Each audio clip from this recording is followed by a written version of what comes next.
My memories of that time are vague and murky. My life felt like stagnant water. I grew more and more impatient, but everything felt tedious and difficult. I wanted to take a step forward, but I felt so scared. But this pain in my chest, this agony.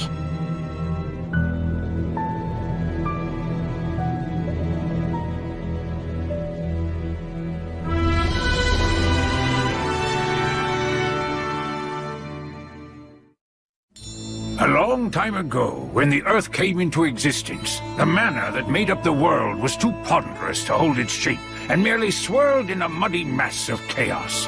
Then the first of the gods appeared and said, "Let there be Earth." The mana solidified, becoming the ground, and the mana overhead thinned and became the sky. Yeah, but Gus, I only asked you how words are related to magic. Just be quiet and listen to me. I'm not even getting paid to teach all this, you know. Yeah, fine. The Creator God made the sun and moon, and separated the land from the sea. Fire, wind, and trees came next, followed by other gods as well as humans. Gus the Ghost is a little eccentric, and he can be overbearing at times. But he's smarter than anyone else, and he teaches me a whole lot. All the words and symbols that the Creator God used, what we now call writing, are referred to as the words of creation. These words, whether they're spoken or written down, all possess very profound power. Power? That's right.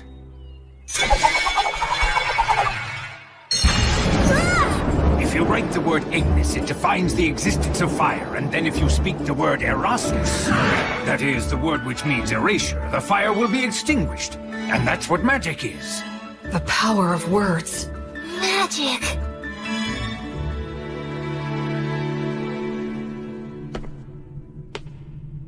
The god of justice and lightning, Volt.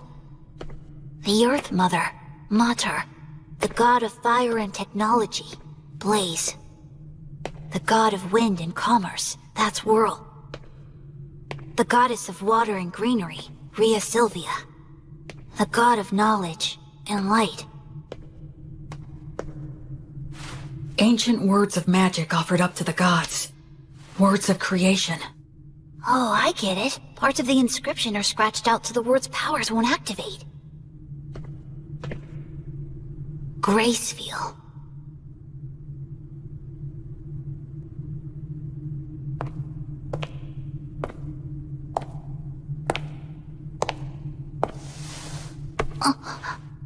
Are you curious about him? Yeah, well, sort of. That's Gracefield, the god of light who governs the cycle of death and rebirth. He's the child of the lightning god Volt and the Earth Mother Mater. You worship the Earth Mother Mater, don't you? Yes, you've got it right. She's the god of child-rearing and the bounties of the earth. Of the 6 principal gods, she's particularly revered by people in rural areas. So when you do your daily prayers, the Earth Mother is the goddess you pray to, right? Mary? What do you say we head back and have dinner now? Sound good? Yeah! Huh? Blood! Oh, wow, that's a really nice boar! Ooh, you're gonna get some tasty meat up of this guy today, Will. Thank you so much! Hey, that kinda hurts. Wow, looks tasty! Go on, eat up. Don't worry, I will! It's so good! Thanks so much for the food, Blood! You too, Mary! Yes, gratitude is good. After you grow a little bigger, I'll teach you how to go and hunt for yourself, too. What? Hunt? Hunting teaches you all kinds of valuable lessons, although you're gonna have to get used to taking lives. What's wrong? Are you losing your nerve? Stop it, he's still too young for that. She's right. Huh? He needs to learn the basics before that. But I must say I'm impressed. I can't believe he's only 3 and he's already learned to read and write. He just might be as much of a genius as I am. I don't think it could hurt to teach him some magic. Hey, come on, give us a break. What if he becomes an old miser with an oversized brain like... Blood the skeleton looks scary, and he can seem out of control.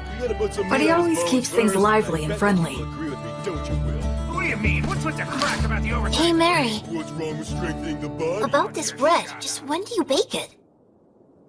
That's a secret. Huh? The three of them keep a lot of secrets. Like why they live here, and why there are no other humans here except for me. From the time I was born, I've never met anyone else but the three of them. But the biggest secret is, why are they undead? There are so many things I want to ask them, but I can't. Because I'm keeping a secret from them myself. That secret is...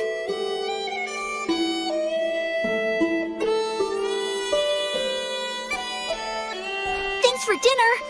that I'm a human who still has memories of my previous life. My memories are vague and murky, and I can't get them into sharp focus. A ceiling? A monster!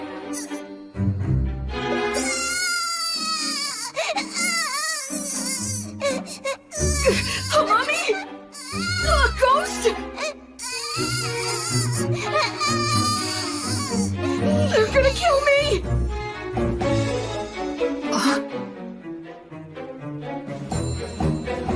What? This is the 186th morning after that day. Half a year since I started living with these walking corpses. It's time to eat.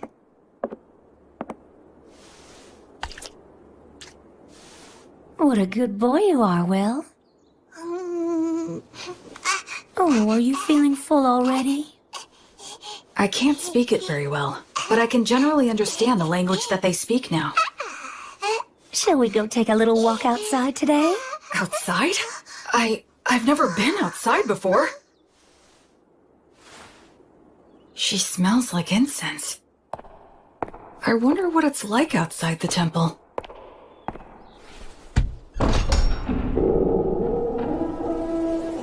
That breeze, so refreshing, and it smells of plants wet with morning dew. Isn't it beautiful out here, Will? It really is beautiful. There, it's all right. There's nothing to be afraid of. At first, I thought I'd fallen down into hell. After living such a hopelessly vague and empty life, such a punishment wouldn't have been a surprise. No, I'm wrong. This is no punishment. It must be the grace of God. I feel like something that I'd wastefully thrown away without a second thought was given back to me once again. Oh, Will, my sweet, tender little boy.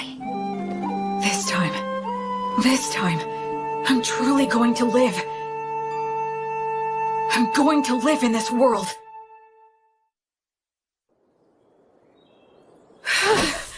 I'm finally done. We gotta build your muscle and stamina first. Without the strength to back them up, your skills are useless.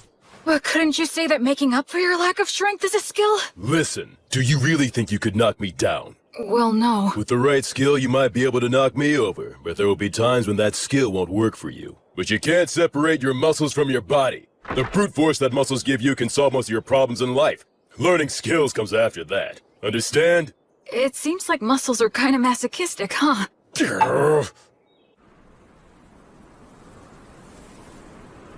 Flammo Ignis! Ah! Erasus!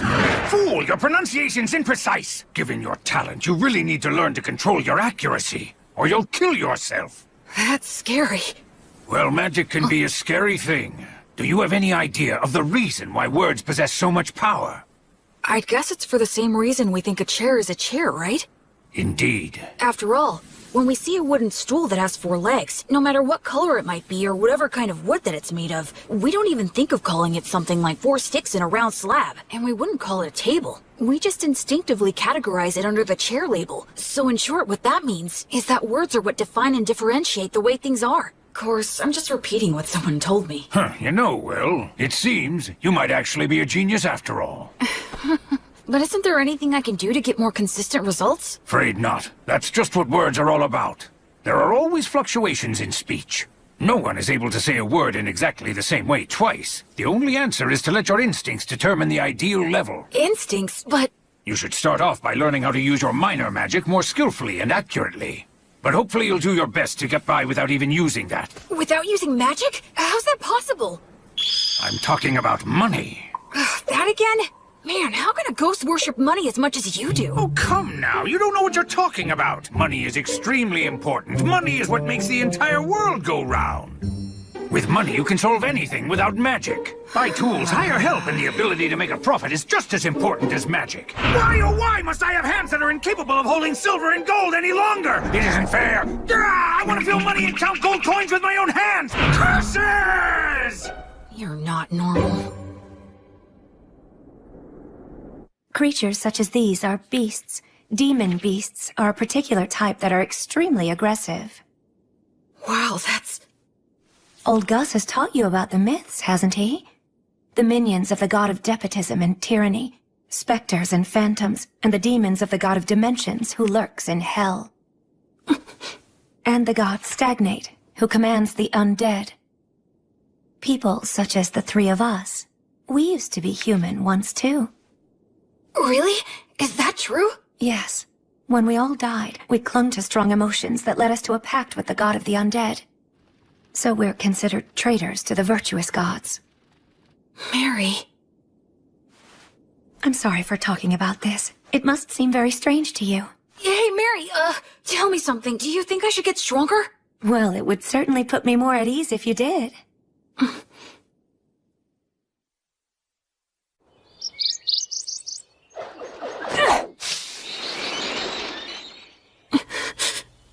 Don't make it suffer. Just snap its neck quickly.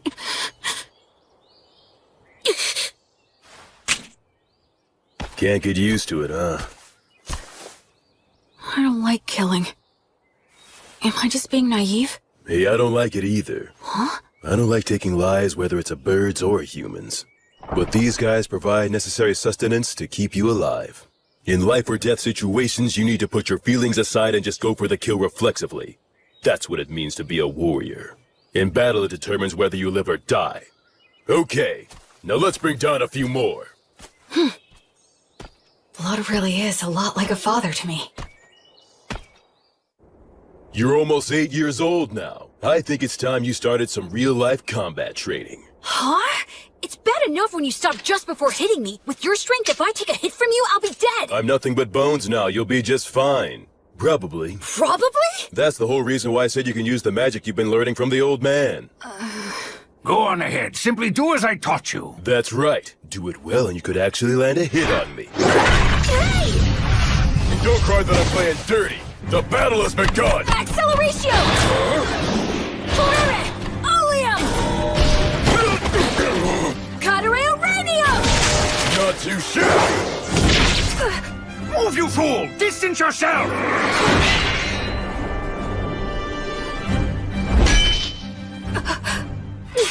Come on! I told you never to close your eyes during a fight, didn't I? I'd like to say that you've got a long way to go, but frankly, you surprised me. I thought you'd just randomly unload a bunch of crazy magic on me. Gus keeps on telling me that I should learn to use minor magic more skillfully and accurately. Not just relying on sheer firepower. That's exactly the style that was used by the renowned sorcerer who went by the name the Wandering Sage. Are you talking about Gus? Yep. In his time, he exterminated monsters, calmed raging rivers, and rediscovered ancient languages. That was all long ago. You were once known as the War Ogre yourself. And Mary was known as the daughter of Mater. At one time, the three of us. Yeah? Never mind. That subject runs a little too deep for right now. You were just a baby not so long ago. Look, just keep on learning and become even stronger. Oh, Blood. On the day when you brought a human child back here, my first thought was that you shouldn't have even bothered. But it occurred to me that if I educated him, he might be of use. Hey, old man! Nothing that I said was incorrect. I now recognize his true talent and am teaching him to use it, aren't I? That's not really the point. I know that's just how you are. And frankly, I wouldn't expect you to change your ways now. I even think it suits you. But what you said wasn't necessary. Can't you imagine how it feels to hear that? You're right, it was quite thoughtless of me to say that, and I'll be more careful in the future. So I apologize to you, Will. Oh, it's okay. It didn't bother me. I can't believe it. Gus apologizing? Gus? It was rude of me to get all aggressive like that as well. Sorry. You being impolite is nothing new to me. What? Well, You might not be fully conscious of this since things have been this way for as long as you've been truly aware, but nevertheless, you know you're not like the three of us, right? Yeah. I'm the only one who breathes and who has a warm body. Though that part of the story is true, there's a lot more to it. I'm sorry. I can't explain it to you yet. I know. Listen, please don't be too upset with old Gus, alright? He never bothers to choose his words very carefully or show consideration for others. I'm really not mad. I have a whole lot of respect for Gus. Is that so? You know, you've got a big heart, Will. Once your body has at last grown big enough to match that heart of yours, then you're able to accept things as they are. I'll explain everything. Okay. Blood was genuinely angry at Gus for my sake. I wonder, could I have gotten angry on someone else's behalf in my previous life? Huh? Thank you. Blood, Mary, Gus. All three of them aren't really alive anymore. They're undead. Will? Huh? It'll be 100 years before you can land a hit on me from behind! But right now, they're my precious family. Gus is in charge of my academic education, and Blood teaches me how to fight. But Mary is the one I learn the most from. She may just teach me the little everyday things, but they're important too. Will? Huh? Can you take care of things here? Oh, it's almost time for your prayer, isn't it? Yes. A few times a day, Mary sequesters herself inside the temple dome. I've been told that I'm not allowed to go into the dome while she's in there. Alright, it's time for your physical education. I can't even lift my arms. Mary? The bread? Why is she carrying it out of the temple? About this bread, just when do you bake it? That's a secret.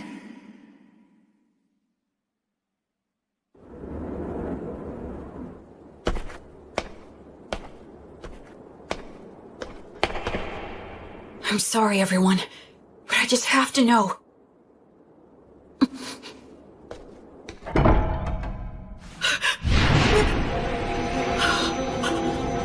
No, I don't want to feel that again. I don't want to lose anyone again. No, Mary! No! Mary! Mary! Mary! Mary! You guys! Blood! Gus! Come in here quick! Help Mary! Help her!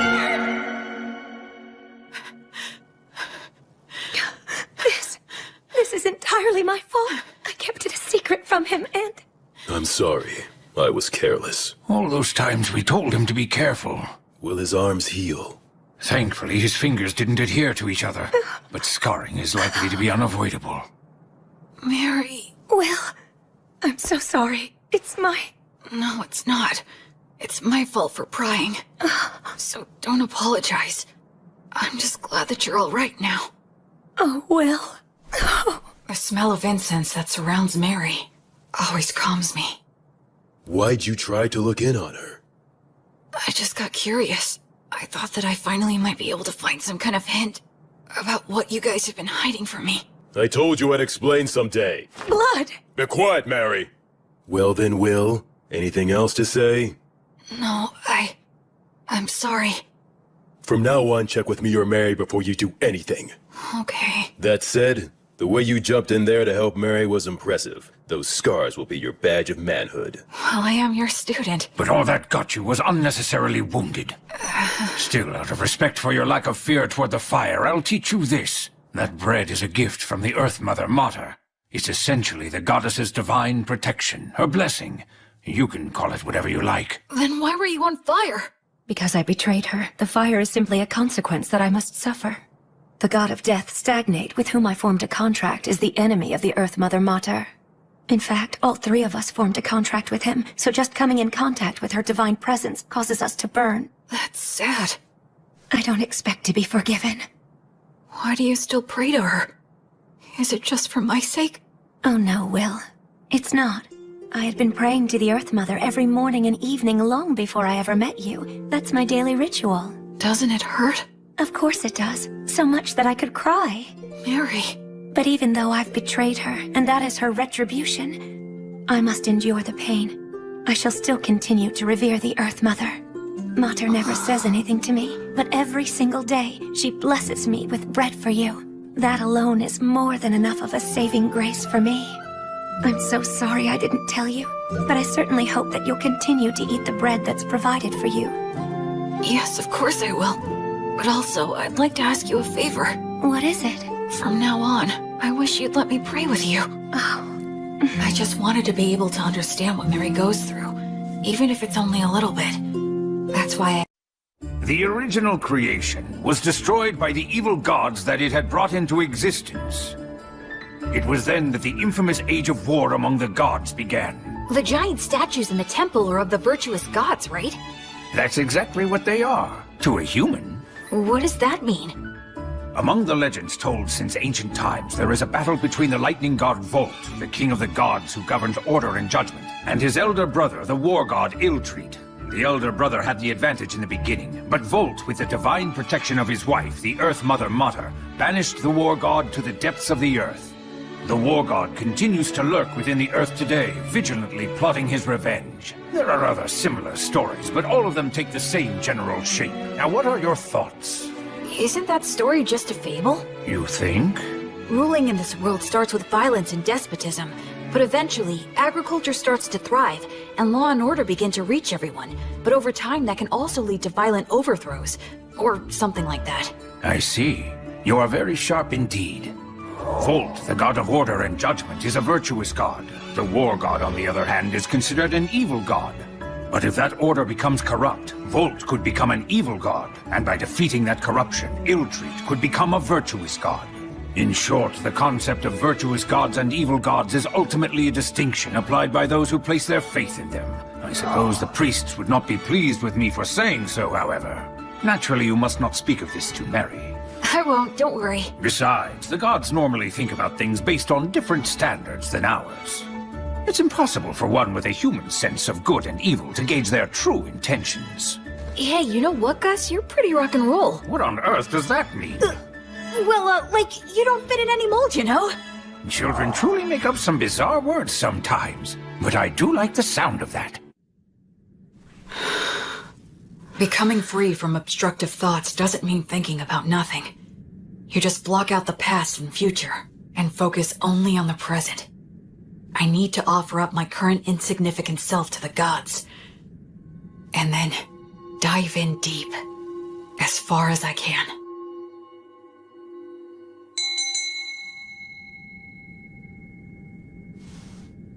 The 5-day silent prayer you've undertaken is now concluded.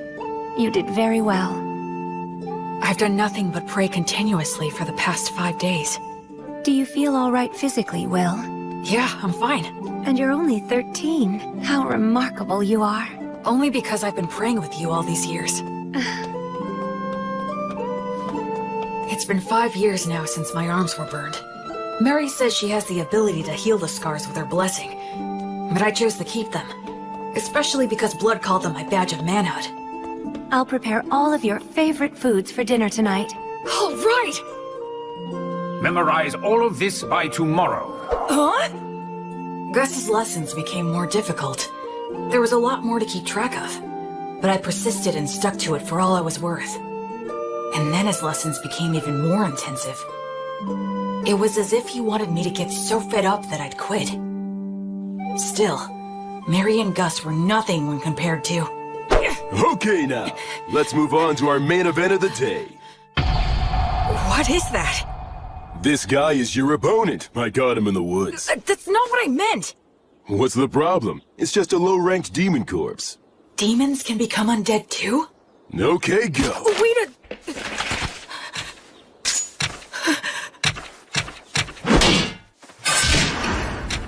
I got him!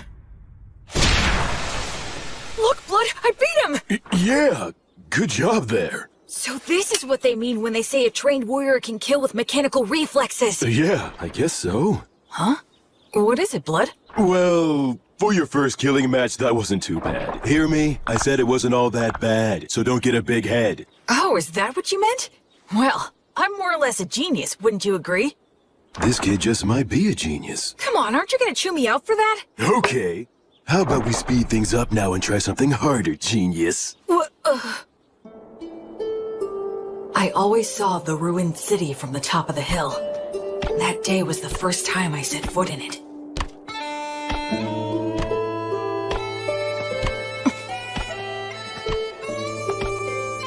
I didn't know there were passages like this underground. Yes, humans and dwarves used to inhabit this place. Their blacksmith helped me out a lot. But now it's solely a danger zone that's filled with mindless wandering undead. That's why we never allowed you to enter here before. This spot should be good. You've got your stuff with you, right? Yeah. The shield, sword, jerky, bread, and water skin. Those things will be everything to you. Okay? Now escape from here. Huh? I'll be waiting for you outside. Don't you die now. Wait a minute, Blood! He can't be serious! Lumen! Blood? The exit is this way, right? But what was it that Blood just said a minute ago? This place is... But of course.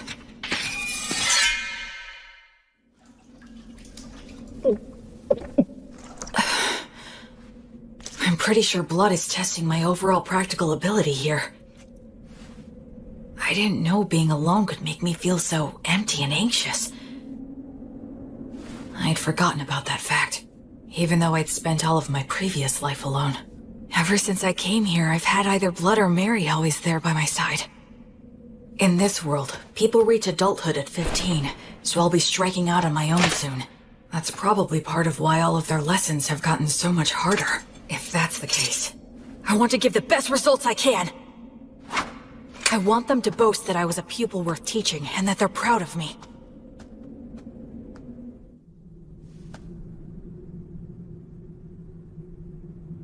That's probably an undead Vroskus demon wandering around. They can use the words.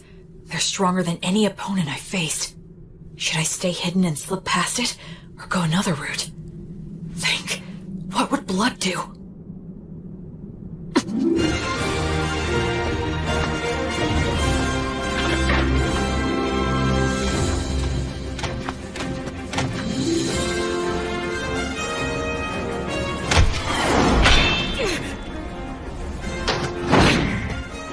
It's strong, but not as strong as Blood.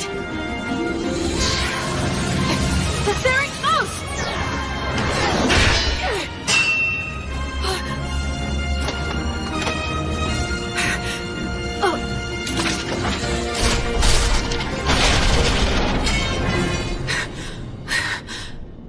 Oh no, this is not the place to be stuck without a weapon.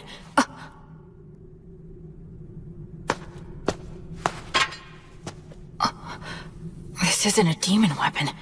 A dwarven magic spear, perhaps? It's better than nothing.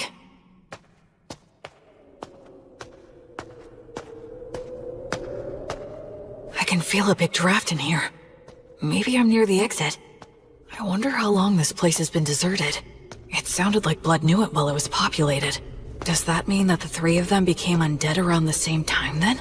From the level of degradation, it's been more than just a decade or two. I already know there are no humans living anywhere near here. I wonder where my birth parents are, and what they were like. And I wonder, why am I in these ruins? My real parents.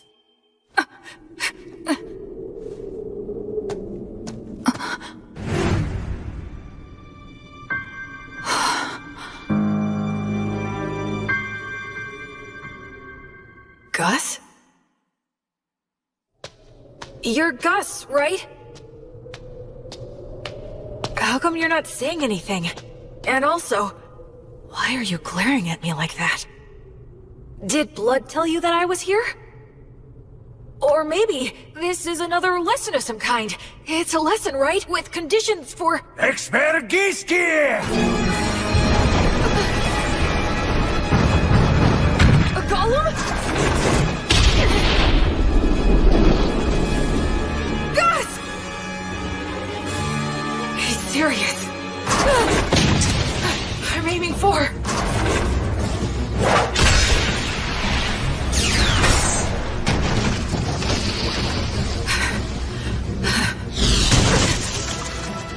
Stone Blast can carry that much force?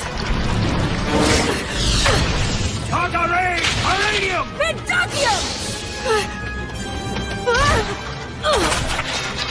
Grace magic? Since when could... His projection magic is way too quick! A double cast? Groby Goose! Mendakium! Somnus! Mendakium! Why? Gus, why? Expergisti! A triple cast? I'm gonna be killed by one of my own parents and I don't even know why! This can't be real! No! No! No, no, no! I don't want that! I don't want to die! Look at I... Alright! This spear should work on a ghost like us! He's the one who tried to kill me first! So no one can complain if I kill him! Pierce! Pierce! Pierce him! Kill him!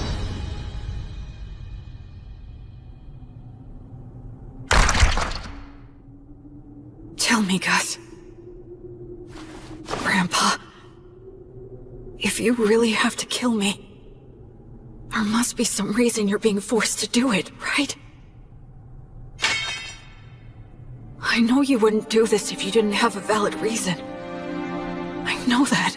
If Gus really was serious, he wouldn't need to play around like this. If he throws around a lot of fire magic, I'll die of oxygen deficiency and toxicity. If he makes the ceiling collapse, his ghost body won't be hurt, but I will get crushed and die. I know that, but I still don't want to do it. I don't want to fight you to the death. Because hurting you would make me feel worse than dying myself. If it's something that really is important to you, then it's fine with me. You can kill me. I'm not afraid. I'm your pupil after all.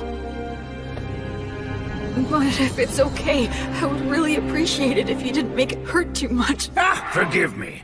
I think I took that lesson a little bit too far. I admit this place did give me an advantage, but even so, I did win. Must have been a shock. What shocks me isn't that this was a lesson. Against a sorcerer, right? Gus. Now don't ask questions. If you manage to defeat Avroskis and take his spear, even Blood will congratulate you heartily. Oh yes, weren't the double and It's triple that Gus casts is trying to amazing? pass all of this off as a You'll lesson. learn tricks like that soon. So, please don't be upset, okay? Come, Will. The best thing to do in a gloomy place like this is leave. This city, the three of them, my own history. There's something more to it all. Oh my! Will found a fine spear like this beneath the ruined city? Yeah, the steel is so vivid and bright and shiny. It certainly is a good sharp blade. A short spear made to be highly practical, truly the work of dwarves. In addition, it appears to have several words engraved on it. Perfect for our lesson on appraisal. Yeah, can't wait. Gus hasn't brought up that incident in the ruined city at all since then. There must be a specific reason why he won't talk about it. That's why I decided not to tell Blood or Mary. Later, I appraised the spear with Gus, and we found that it had the name Pale Moon. Words of creation are engraved on both the spearhead and the shaft. The spearhead can emit light magic, so it can serve as a light source or distract enemies. The shaft is imbued with magic that allows one to expand or shorten the spear at will. That should make it easy to carry. Above all, I was excited to finally have a magic weapon of my very own. After that, I returned to the city underground every now and then for Blood's lessons. I head down there with only a short sword to collect any weapons and armor that I find. It was tough at first, but I can handle it without any trouble now. Even if I encounter Vroskis or a similarly strong enemy, I don't struggle anymore. Huh? So is this all there is? You have acquired more than enough knowledge right now. I have something new that I would like to teach you. I'm learning something else? You will enter the city underground and collect coins. I am going to teach you something very important. Is this enough? Indeed, it will do. You're finally gonna do that again, old man? Gus? Yes? Isn't this what they call gambling? That's a vulgar description. Think of it as a game of intellect. But it's gambling! Come on, I was all excited when you said you'd teach me something important. Now, there's no need to get angry. Besides, games such as these should not be underestimated. They are most often used in duels between sorcerers. Do I really have to place a bet, though? Where's the fun in it if you don't bet? Oh, I get it. You're scared to play, aren't you? Huh? Oh yes, you should flee at once. You very well should be scared to compete against the one who is hailed as the Wandering Sage. How dare you! 2 sixes! Alright, I'm the winner! Your competitive intuition never fails to astound. Hey, one more time. This time I've got it! What in the world are you two doing, teaching that to Will? Mary, there's a reason for It it! was really only Gus!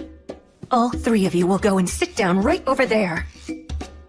Mary's lecture was painfully long and downright scathing, but I learned something very important that day.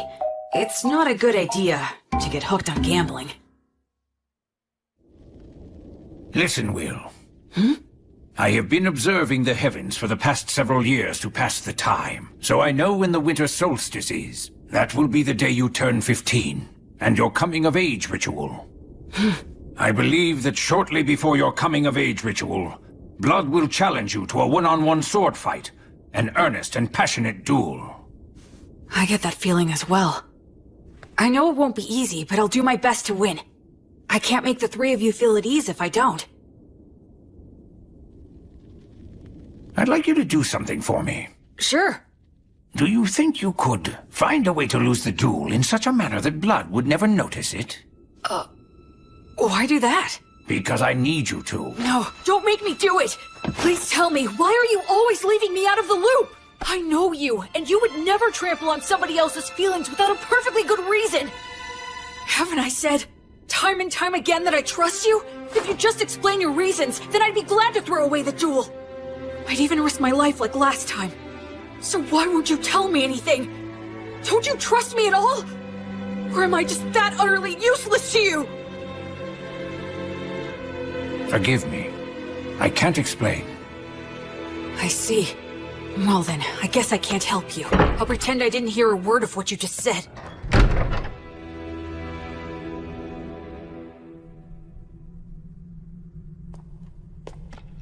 In your coming-of-age ritual, you will need to swear an oath to one of the gods and decide which one will be your guardian deity.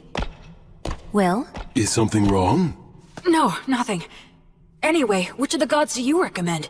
The one that is the most widely followed is the god of justice and order, the lightning god, Volt. But you worship the Earth Mother Mater. Blood worships Blaze, the god of fire and smithing. And Gus worships the wind god, Whirl, right? That's right, and what you swear to them is very important. I swore to Blaze that I would train every day and try to grow stronger. I swore to Mater that I would live in such a way that would honor and preserve her will. How about Gus? There is a god of knowledge that exists, but he says he swore to the wind god that he would do as he pleased, that he'd just go out and enjoy life. He hates being bound by anything, frankly. I wonder if he really is enjoying his life. Sometimes being very smart can also make you rather transparent. I'd say that goes for both you and Gus. When you swear an oath to a god, that earns you some divine protection, correct? Yeah, the stronger your vow, the easier it is to earn it. But they also say that you will be destined to experience many hardships in exchange. So don't swear your oath hastily in the heat of the moment. As they say, either you become a hero, or you die. An oath, huh?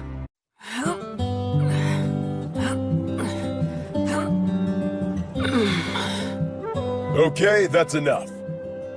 You've gotten a lot stronger. So what are we gonna do today? Can we spar? Nope, today is all about this. What is it? Here you go. Take a sniff. Why do you have this? I thought we could drink it together. I made it myself by mixing honey in with some forest grape juice. That honey wasn't exactly easy to get, you know? Is there something wrong? Nah, just come winter solstice, you'll be an adult. And a man's gotta get used to this stuff. But won't Mary be mad about this? Not if we keep it a secret. In fact, it'll only be between us men. Okay, let's drink. All right, here you go. Cheers! Whoa, nice! That's delicious! Even better, I get to drink it with you. Yeah, it's good. Okay, let's test your courage. Test my courage? We're gonna take a little peek at Mary while she's changing. Or won't we get in trouble? Say what? Come on, follow me. The hallway's spinning. Hey, you okay? I'm fine, I'm fine.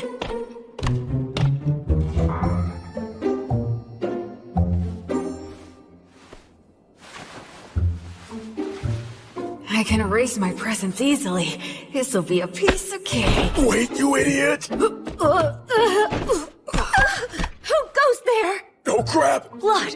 What's the meaning of... Oh, you really stink. My goodness, what did you make Will drink? Oh, well, it was just... we were just gonna have a little peek while you changed. What?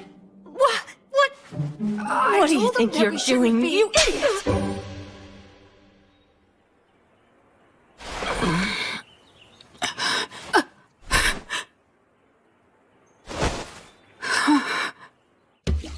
My voice had been changing, so I knew I was due for my first wet dream. I'm sure it was caused by Mary changing. Mary changing. What are you watching there, Will? Is that what I think it is? Stop laughing! I really gotta be careful not to drink too much. Today's the day of my battle with blood. Once this is over, I'll probably be leaving this temple by spring. Do you think you could find a way to lose the jewel in such a manner that Blood would never notice it? Okay. Will. Come on, I'll help you get changed. As of tomorrow, you'll be an adult. So, have you decided which god you're going to swear your oath to yet? Yeah. I've got an idea. Oh, well, that's good. Mary, I'm gonna win today. Okay.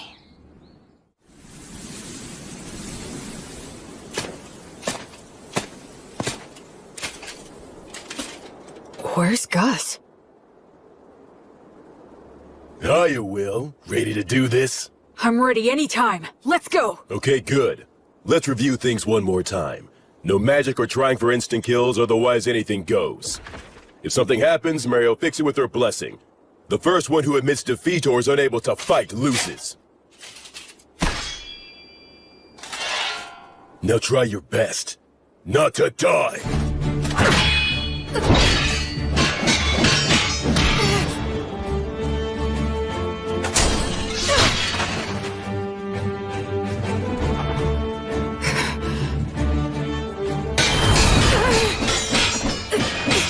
He's like a storm. If I take just one solid hit, I'll be out of the fight!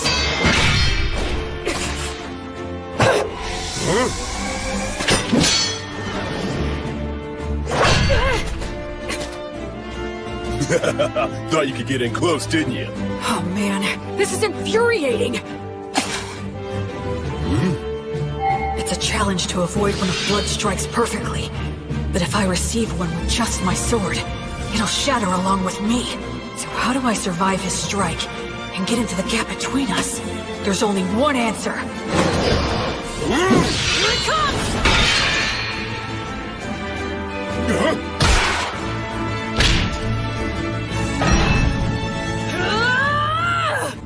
Will.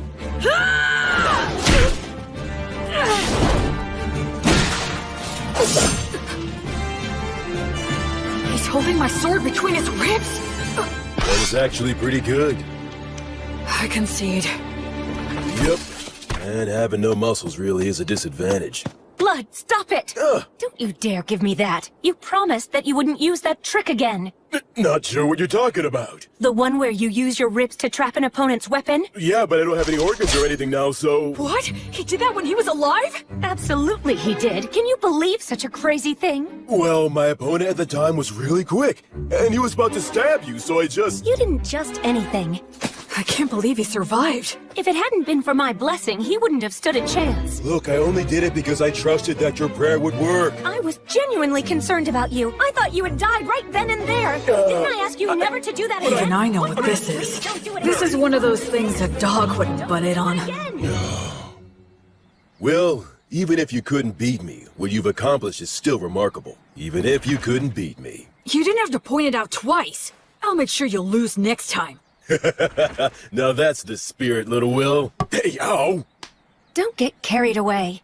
The two of you need to take this much more seriously. If I had a killer slash, or a secret technique, I would have taught it to you hands down. But you don't? Nope, I don't. It's okay that the way I fight and the way you fight aren't the same. My initial goal was never to raise you into an imitation of me. So it's only natural that the moves I rely on won't be the same for you. It's the basics that count. Make sure you can use all the things you've learned in any situation. Both Mary and I have already taught you everything that's important. Okay. Okay, Dad. Okay, Mom. You called me Dad, huh? Yeah, I guess that's pretty much what we are. That's true. I can't teach you any secret techniques, but to mark your new independence, I'd like to give you this. It's the most powerful of all the demon blades that I own. What? But I didn't even win, so... I told you it's to mark your new independence. Go on, Will, try it out.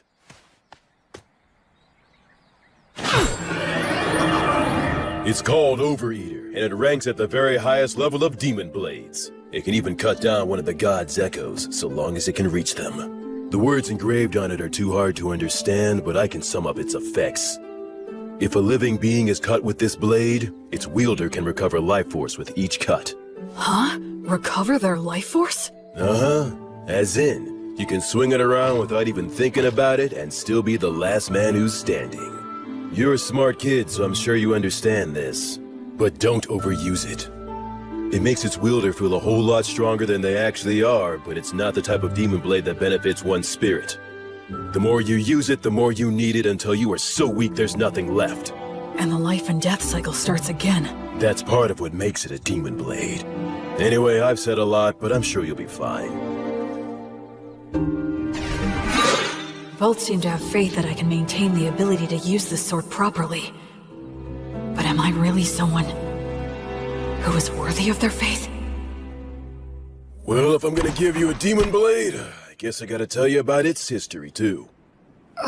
And of course, I'll tell you what you've wanted to know all along. What? He's talking about what I've wondered all these years. You are a grown-up now, after all. I promised I'd tell you once you grew up. Your mind and body have become plenty big enough by now. Listen up. It's the tale of the king among demon kings who tried to conquer this continent. He's the one known as the High King of the Eternals. It's also the tale of the defeat and death of many heroes, including our own. It's the tale that explains the reason that you grew up here.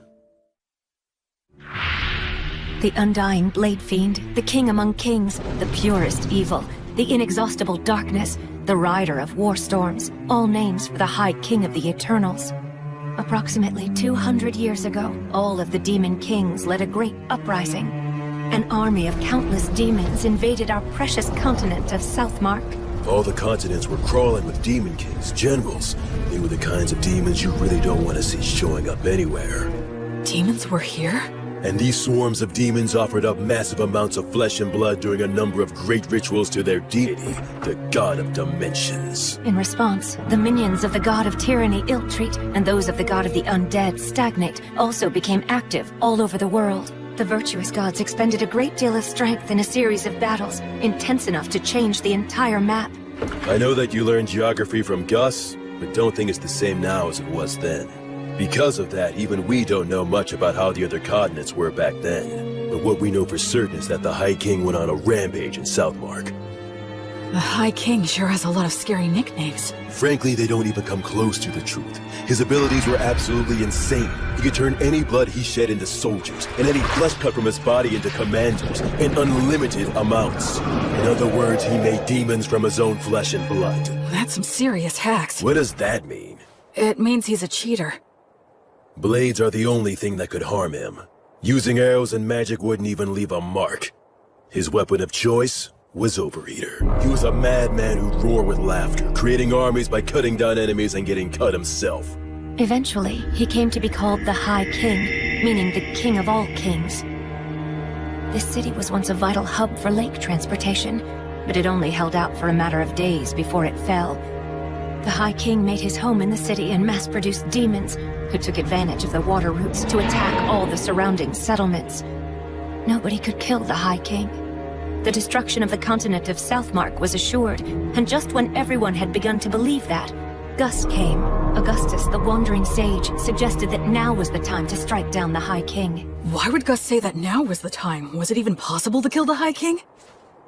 An army of demons, a demon blade, the city underground, Blood's combat techniques, Mary's blessing, Gus's tactics. Gus was... I get it. You understand? Really? You do? Yeah, I think so. Gus was hoping to pinpoint the enemy's location, then invade via the underground with a few elite soldiers and steal his demon blade in battle. It was most likely the only way, since the High King couldn't be killed.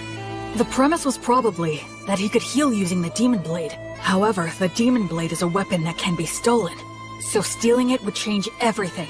To do it, Gus would use great magic to wipe out all of his minions and face him one-on-one. As long as Mary kept them both healed with her blessing, no new demons would appear. From there, Blood would do what it took to steal the demon blade. This was certain to be successful. How can you be so sure? Because the proof is that you own the demon blade.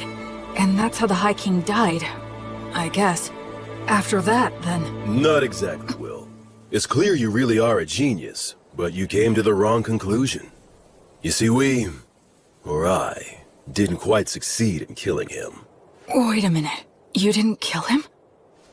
That's right. Gus made use of every factor visible to him to draw in any possibility of killing the High King.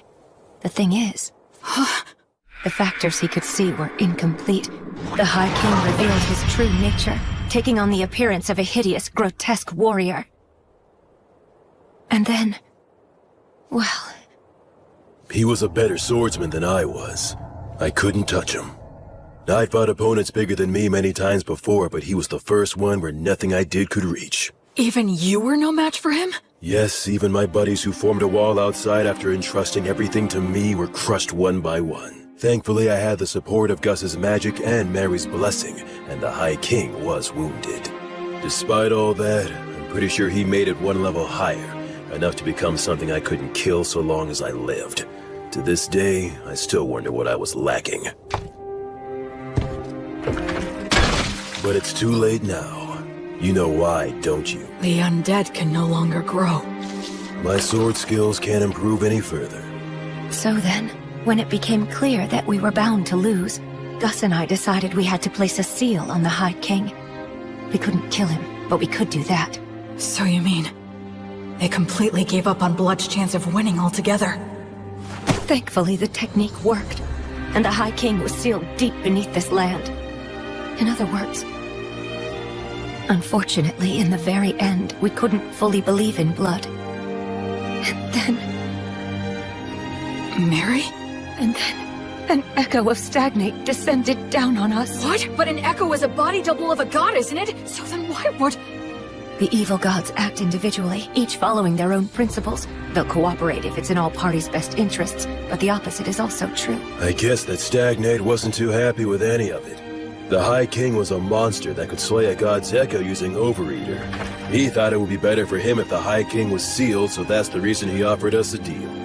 You three are exceptionally gifted, so become undead and fight on my side, he said. But that is... If we agreed, he would get rid of the demons in this city, and after that, we could just watch over the seal as we pleased in our immortal bodies.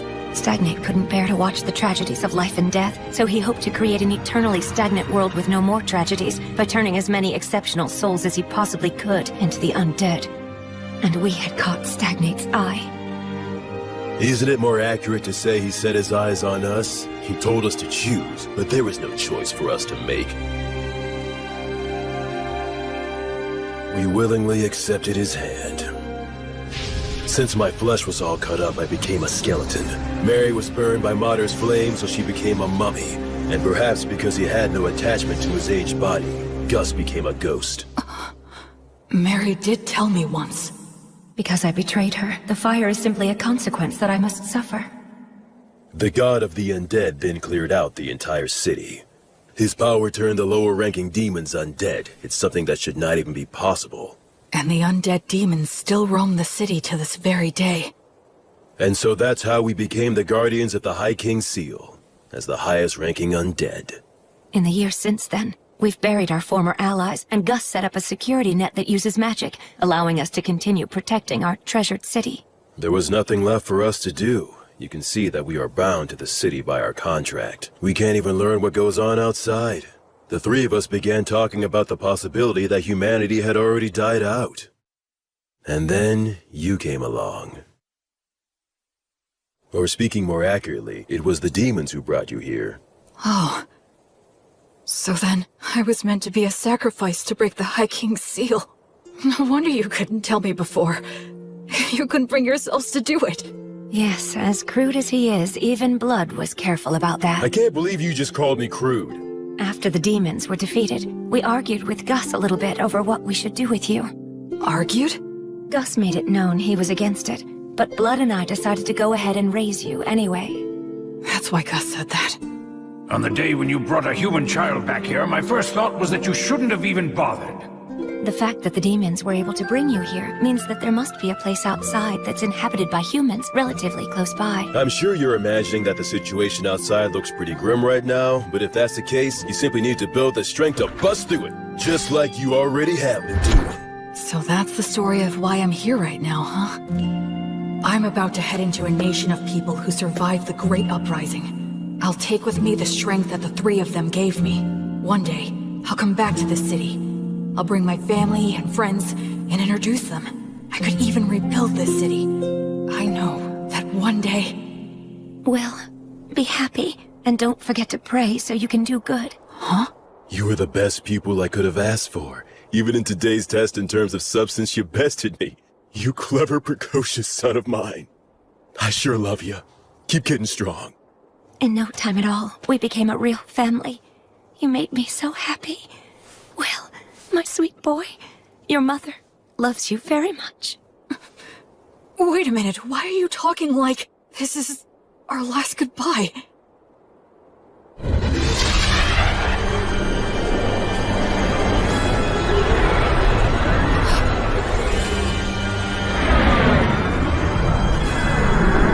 Have you said your farewells, heroes? Yeah.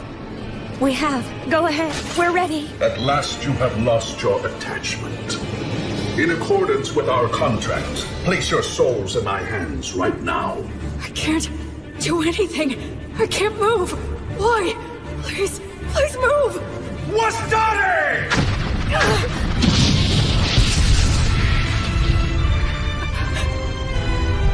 Oh yes, there was a magic user left among you. Will, take Blood and Mary and get out of here.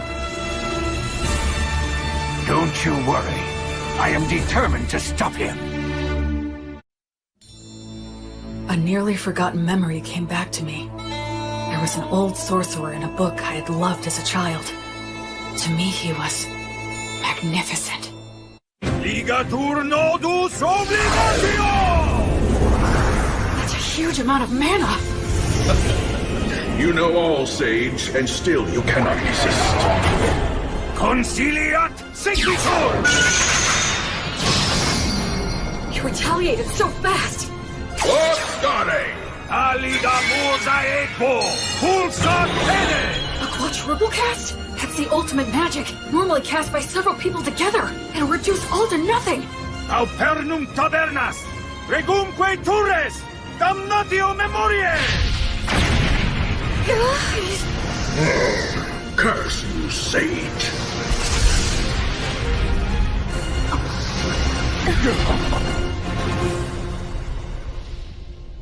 Quaerere! Ambulare alle vita! Noli fugito! He didn't get a hold of your souls, did he? Nah. It seems not. That must have been terrifying for you.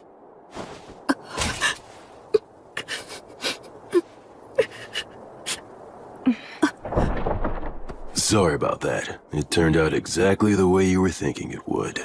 I was hoping that we could hold out until Will was ready to leave. Yes, but the two of you made your decision. Now, I'm not so unreasonable that I would demean the intentions behind your choice. I'm just happy that it all worked out in the end, so...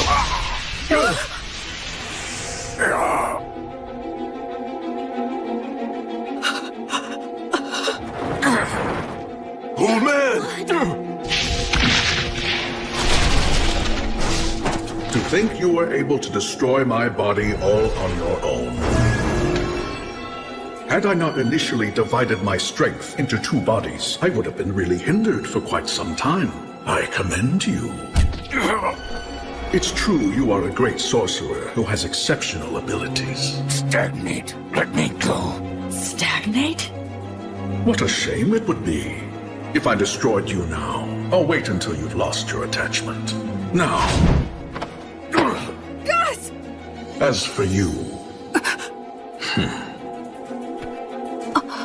You have my gratitude. It's all thanks to you. Well done. These great heroes formed contracts with me. They became the highest ranked undead. With one condition, that when they eventually lost their attachment to the High King, then they would become my servants. Because of me? That's right. Thanks to you, the sage's attachment was weakened, and the war ogre and beloved daughter lost hold of theirs completely. I'd say you did a fine job living as their son. But that's because I was reborn. I wanted to live right this time around. It seems that was a shock, and for good reason. I have an idea. Why don't you come and join my army as well? Then you can continue to live harmoniously with your beloved family. But I won't force you to decide right now. Tomorrow's the winter solstice, on that loathsome day when the sun is at its very weakest. I will seek out your answer in the evening.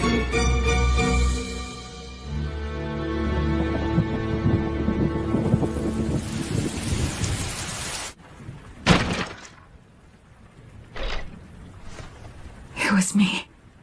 I took Blood and Mary's attachment away from them. When Gus was against raising me as a baby, when he taught me excessive amounts of knowledge, when he tried to kill me, when he asked me to lose on purpose, it was all to stop the two of them from losing their attachment to the High King. Still, when Gus tried to kill me, I think he was conflicted. But I was living without a care, totally oblivious. I just sat comfortably on Gus's mental anguish and Blood and Mary's self-sacrifice. I was so excited to be living my life right this time. All I did for my parents was cause trouble. I didn't do anything in return for them, right up until they died. Why would it be different this time? They're gonna die because of me again.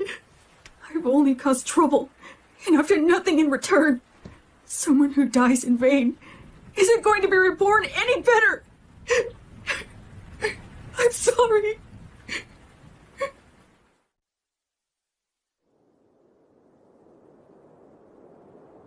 Hey! Damn, your face is a wreck, boy. My goodness, it is. Get up, Will. You shouldn't sleep on the floor in the middle of winter. I'm so sorry. Don't be, Will. We all end up paying off our debt for the dumb stuff we did a long time ago. Though it was old Gus who knocked the debt collector into orbit, blowing off his contract and failing miserably. A contract that's forced on someone by extorting their weakness is no contract at all. He deserved to be knocked into orbit. I've got to admit that it was rather exhilarating to see Stagnate's pale face slowly being erased. Well, you took one of them down. Perhaps the strength of all three of us could take the other one down. Now that's the spirit. By all means, that sounds like a great plan. They're faking it. Well, would you look at that? It seems that you're all grown up now, Will. Get out of here already. You'll just have to be content with the idea that your farewell gift is everything that we've taught you so far. I'm sure you'll be just fine, Will. Absolutely. Those are my thoughts as well. You're wrong. You're all wrong. I'm not who the three of you think I am. Talk to us, Will. I have these memories of a past life. I was a totally worthless person. So when I was reborn, I thought that this time I could live my life right. But I made you three suffer without ever knowing it. Even in my past life when my parents died, I have no idea how I felt. Because I can't remember. I can't remember anything. After all the trouble I caused for them, I don't even know if I cried. I'm worthless. Trash. Once again, I can't do anything. I can't give you anything in return. I'm nothing but useless garbage. Will, You must grit your teeth.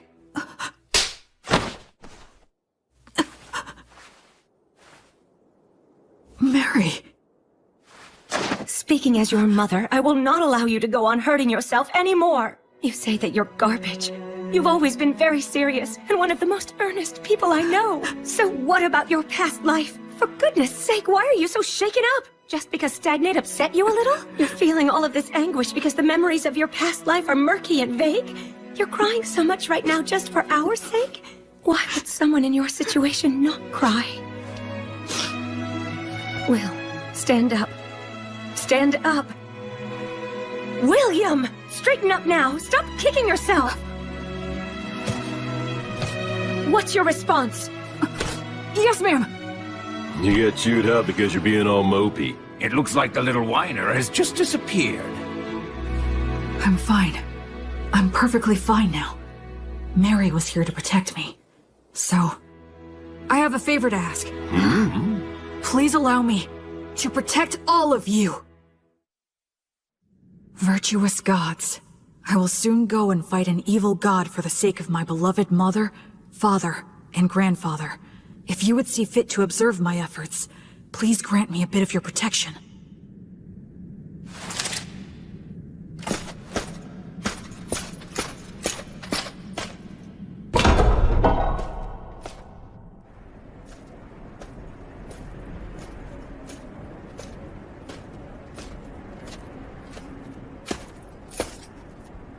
So, have you made up your mind? Yes, I have, Stagnate.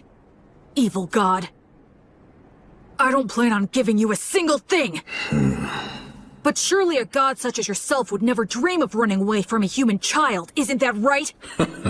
You have thought this through quite well. Let me guess, you're hoping to restrict my actions by getting me to focus my consciousness on you alone, yes? He figured me out! I'll play along, okay. But please realize you're challenging a god. You must first show me you are worthy of such a challenge.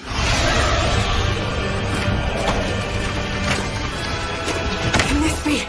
Those three said when they became guardians of the seal, they buried all their allies who had been sacrificed. But where? It's obvious. Right here! I am the god of the undead. Undead god Stagnate. I lead an army of undead soldiers. Yeah? So what if you are? Then I'll just take them all on!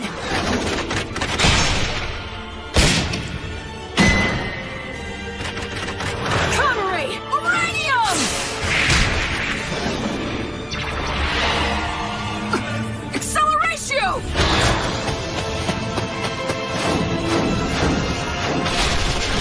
Oh, he is somehow pulling this off against 100 heroes.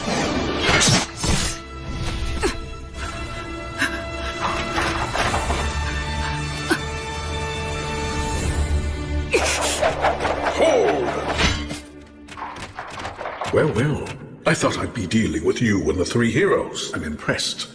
Tell me, young man, what is your name? I'm Will. I see. I'm asking you again, Will. Won't you join me? I have taken a liking to you. Your strength, your backbone, everything about you is desirable. I would be happy to welcome you as a general in my undead army. What are you? If you make the choice to come with me, I will free your body from an unpleasant death. You will be able to live closely and harmoniously with your three family relations. There will be no goodbyes or sorrows. If we conquer this dimension, your relationship will last for all eternity. Isn't this world unfair? With its endless and absurd tragedies, I wish to overturn this harsh reality, to create an eternally kind world, free from the horrors and threat of death. I don't think he's lying. I can actually detect a sense of warmth in his words. Come over, Will. Enter a contract with me exactly as they did. Now, drink my blood. By doing so, you can bid farewell to death.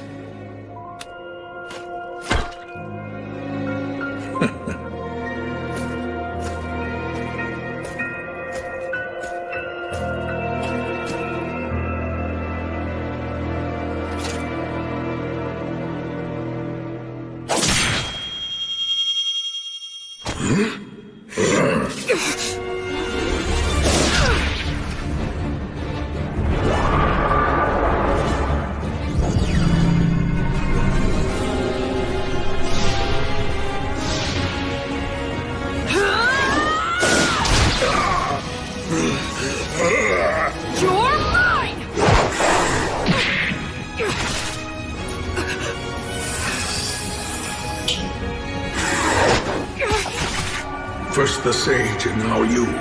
I truly cannot let my guard down when you're around.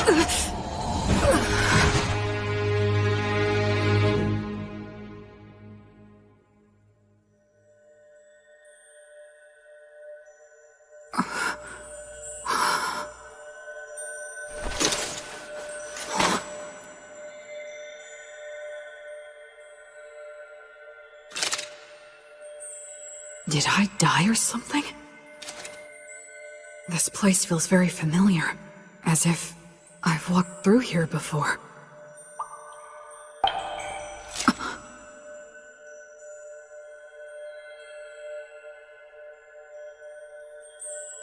It has been a long time, Goddess of Light. I'm starting to remember. Yes, I've walked under the starry sky before. She was silent then, too. But I remember her footsteps being filled with care and compassion. I thought it was a star, but it's not. It's a planet. What are those lights? Traversing souls. They cross worlds to prevent the stagnation of all things. How could I have forgotten this beautiful sight? A question. Okay. Why did you feel the need to reject Stagnate's invitation? 'Cause in my previous life I was a shut-in. Whenever anything got me down, I didn't bother to get back up. It was a pathetic way for one to live. Except, there's one thing I realized. Being alive and not being dead aren't the same thing at all.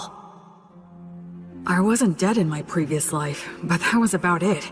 I didn't have the courage to do anything. Just the fact that I had to keep living was a burden. I didn't care if I died, so I wasn't really alive. And by not being alive, I didn't have to fear death. And so, because just a little of that memory stayed with me, I was able to make the decision to live a good life in this world. I think that if I live right, I can die right. Denying death like Stagnate promised and trying to live forever would be the same as being in that room again. No matter how else he tries to sweeten it, I would still refuse. I just want to live and die with those three. They're my family. I mean, who wouldn't want to protect their family? That's all. Thanks for listening.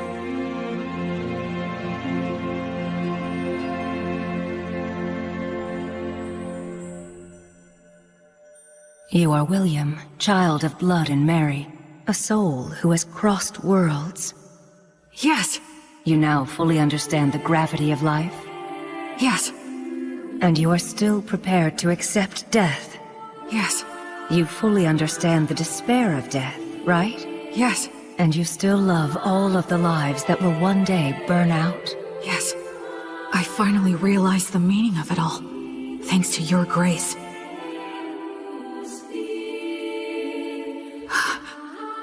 Thank you so much, Gracefield. I have heard your sincere wish. William, so long as you do not forget your resolve, you've got what it takes. Wake now, make your oath, and we shall walk together until your life ends, and I come to guide you once again. I shall be your guardian deity.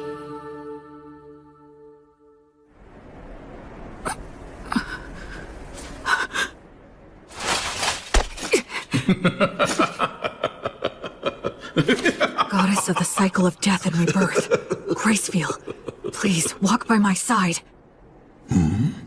Citing a blessing, huh? What do you hope to get done with that? Such a vague technique is no match for my blood coursing through your... He has a stigma. This is the badge I earned when I learned Mary's prayer. My arms burned by divine fire. Now that I can see your body more closely, how many holy communions have you taken? Every day, Mary prayed to Mater for food to sustain me. Mary's daily prayers, her unyielding heart, will not bend to you!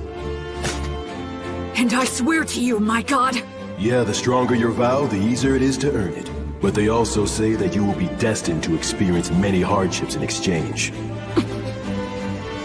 I will offer up my life to you. I will be like your sword to banish evil, and like your hands to save the suffering. I swear it on the flame of Gracefield! You earned the protection of Gracefield? What a shame. A crying shame. I had so hoped that you would be joining my ranks. But since you have been taken in by her, I have no choice. God of the undead stagnate! I will defeat you and fulfill my oath! Unseasoned hero, die with your resolve undone. Kill him! It's okay. I know exactly what I need to do.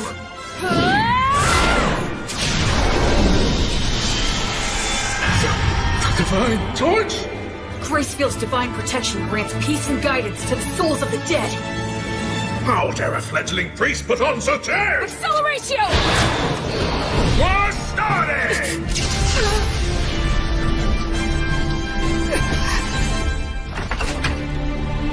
Where will he come from next? If he makes any careless moves, I'll leap straight at him and deal the finishing blow.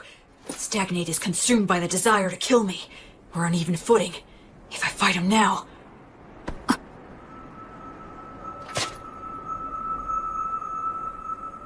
Was that some kind of warning? What about? What if it's possible he's not consumed with me at all? No, the temple! Acceleratio! It was all a bluff. He was pretending to be consumed by rage, and then threw up a cloud of dust. It's Blood and Mary that he's really after.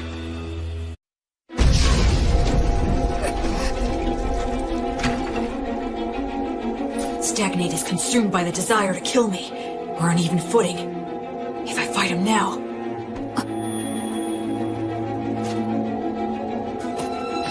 No, the temple! Acceleratio!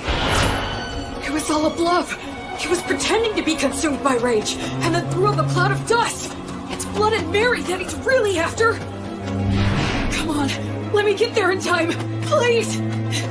Acceleratio! If I can believe what Stagnate says, maybe he considers me to be someone who's actually worthy of keeping an eye on. But in the end, that's not going to mean anything to an undead god who can live forever. His priority right now is getting to Blood and Mary, and then Gus. Now that I have the divine protection of the Goddess of Light and can pray for her blessing, I can return the three of them to the cycle of death and rebirth. That's what he was being cautious about. He weighed Blood and Mary's souls against the risk that I posed, and then he tried to play the fool. That's what I was trying to do from the very beginning!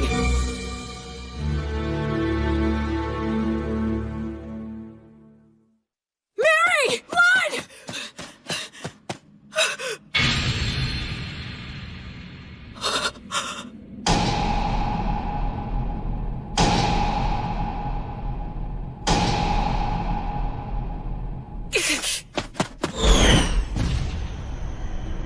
It's no use. I won't get to him in time. I borrowed the strength of a goddess, and finally managed to stand on even footing with him.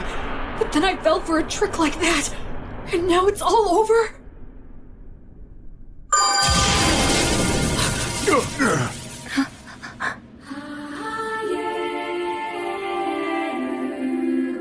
I don't remember seeing her before, but I guess...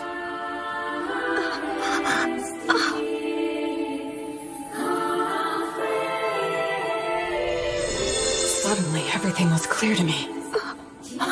Mary had been forgiven all along. Mater never resented Mary for a second. Mary didn't seek forgiveness even once, nor did she ever expect lenient treatment. That's why Mater continued to watch over her and admonish her as she wished, and she's kept that up for 200 years, never revoking her divine blessing, until Mary could finally forgive herself. What mother wouldn't protect a daughter in danger, who's devoted her life to worshiping her? The Earth Mother Mater that Mary reveres is truly a great goddess. In this moment, Mater has granted me Gracefield, Goddess of Light! Grant this soul peace and guidance! The Divine Torch guides souls into the cycle of death and rebirth, but it still can't completely defeat Stagnate. So what I need to do is... That's right. Since these two aren't resisting, the Divine Torch will guide them back to that cycle, which means I have to protect them! Delay the cycle! Flawless the guidance! And in the moment when he erases my technique...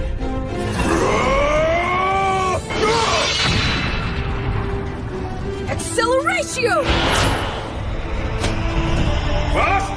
Aserios! You should start off by learning how to use your minor magic more skillfully and accurately. An accelerating strike like that is far more Gus's style than some magic that would erase his existence!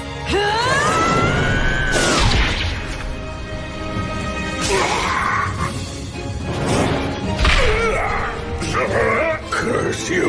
Curse you! Will, child of blood and Mary, disciple of Gracefield! I will remember that name! Until you surrender to me, your knights will bring you to rest and repose! That's the kind of thing a third-rate villain would say! God!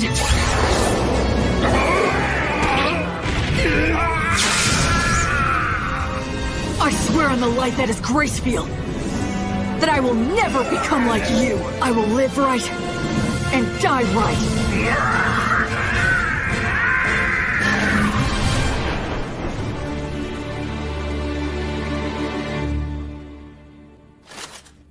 Quaerere, ambulare alivita, noli fugito, etiam sigillum.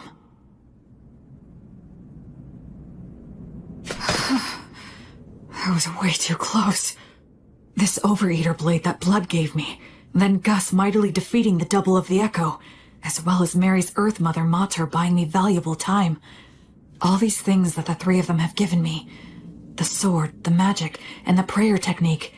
And most importantly, the part that's my essential core as a person. If I'd been without any one of them, I never would have stood a chance. It's all thanks to the goddess's divine protection. And the three of them. Will. I'm so glad. You're all right. Mary, You did great. thanks, Blood. You might not share bloodlines, but you're still the child of Mary and Blood. It's only natural you could accomplish this. Yeah, I did it. I did it. I protected them. I'm here now with the three of them. Alrighty then. Let's have a party. We can celebrate Will's victory and adulthood. Yes, you're right. Cleaning up here can wait until another day. Well then, in that case we'll have to break out the you-know-what from 200 years ago. You mean that good stuff from the dwarves? How long you been hiding that stuff, old Gus? Well, it seemed like a waste to let a child drink it. Is it good? Can I have some? Even I would drink it if I had a corporal body. You can fake it, can't you, old man? We're celebrating. Yeah, drink with us, Gus. Come on. Will. Huh? You must be careful not to drink too much. If you repeat what happened last time, I won't show mercy again. Yes, ma'am. The same for you, Blood. Of course. What on earth are you doing? Anyway, this old man will go and get it. I guess we should go too. Yeah. Huh? Mary and Blood. I guess we can't after all, huh? It certainly seems that way, but that's how it goes. We lost our attachment, denied selling our souls to the god of the undead, and insisted we wanted to remain undead. We knew this could never last. Yeah, that's for sure. I wish we could be spared just one night, but I guess that ain't happening. To be honest, Gracefield has been exceedingly easy on us. Under normal circumstances, we might have vanished instantly. What are you two talking about? Listen here, Will. This is the end for Mary and me. You're joking, right? We're supposed to be celebrating. Don't be mean. Oh, Will. You're a very clever boy, and I'm sure you understand. Sorry about this. We're really sorry. Can't anything be done? I'm afraid not.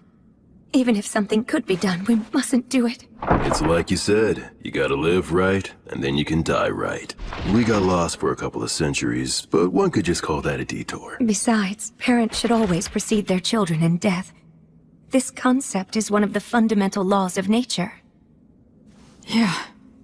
You're right. I guess so. But just this once, I'm gonna say something I'm not supposed to. I don't want to see the two of you die because I can't bear the thought of living without you. I want to see both of you again, when I can make it back here someday. I want to duel with Blood, beat him, and have him beat me. I want to say silly things to each other. I want to do chores with Mary and hear her say that I've gotten better.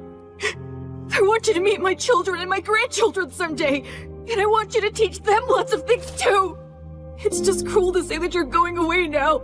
I don't want you to. If you do go away, I have no idea how I'm supposed to go on. Don't go. I can't. Please find a way to stay. Cheat somehow.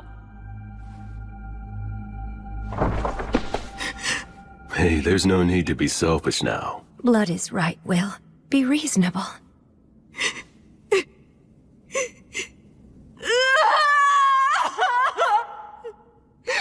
It's the first time I felt like a dad in ages. Will was always such a good boy, ever since he was a baby. Listen, Will.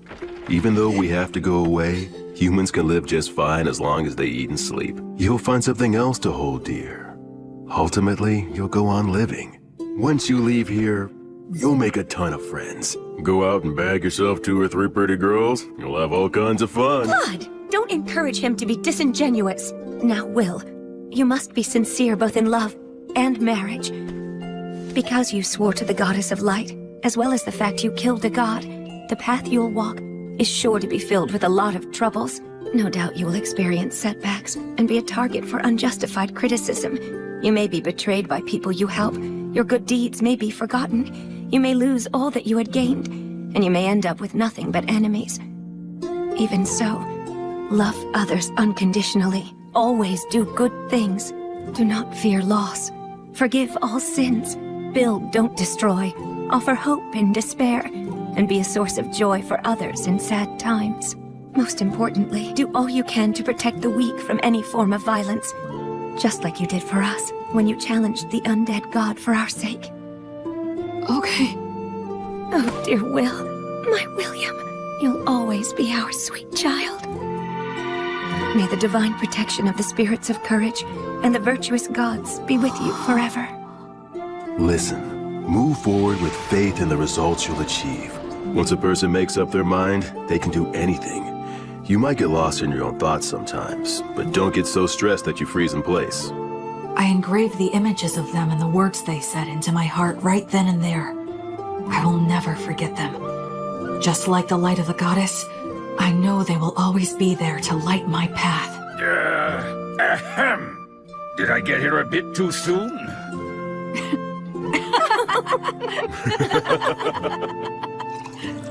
After that, we all celebrated my victory and my passage into adulthood. The first drink I had with all 4 of us together left a lasting impression. It had a strong burn and a rich aroma.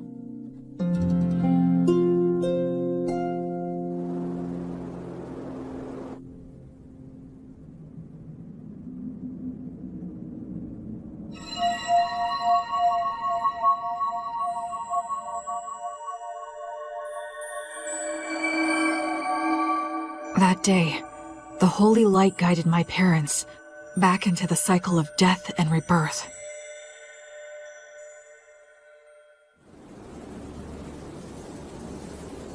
Yep, the view from right here is the very best there is.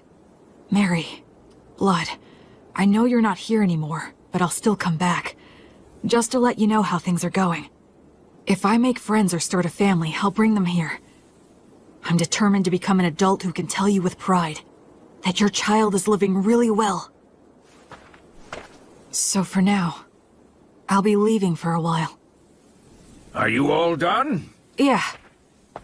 By the way, how come you didn't die as well? That was cruel! Are you aware that you just wished death upon an old man? You're evil! Aw, you're bumming me out. But actually, I was just thinking about how all of your wonderful treasures would be mine if you died. You're an evil grandchild! The evil grandchild just outed himself! Come on, I only meant that all the money you have no use for would finally have a good use. Know what I'm saying, Grandpa? Yes, fair enough. Fine, take it. Huh? What is all this? It's all my treasure. I'll lend it to you interest-free. Make it grow, you hear? But I mean... Stagnant money that never gets spent might as well be dead. I don't like stagnant money lying around, so you had better make good use of it. Gus. So I guess this is my last gift from Gus. Not that I'll be passing on, though, for a good 10 years. Huh? Well, you know, there is still the matter of guarding the High King's seal. I made a little deal last night with your goddess. She granted me permission to continue wandering this city for at least 10 more years, until the god of the undead regains his power. What? You heard me right. It seems that I've become something like Gracefield's errand boy. But then, what about Miriam Blood? As it turns out, they decided they didn't want that. They would only become more greedy and reluctant to end it. If given 10 years, they would want another 10, then another 10, and then to remain here at least until you pass on. They knew they would naturally desire this, so they consciously chose to die. Just like what you went through. You tried to appear strong when you were really crying and screaming on the inside. Granting a position for that greed to just one old man is quite enough. You really are rock and roll, Gus. What will you do with the seal in 10 years? It'll be up to you to figure that out, if you can. You're dumping that on me? It seems that the worship of Gracefield has gone out of style in the world outside. She had to use a great deal of strength recently, just intervening for us. So the future of the Goddess of Light will depend on your efforts for sure. I haven't even left and I have a 10 more baggage, physical and mental. One of those hardships I'm destined to suffer. In any case, you're going to need some money. Go on and take it. Yeah, it seems like I'm gonna have a lot to do, so I'll accept it gratefully.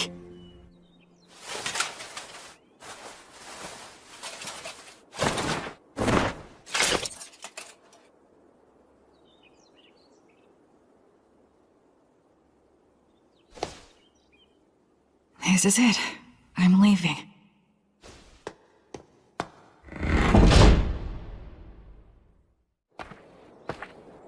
Say, Will, since you will be going into the outside world, you will need a last name to go by.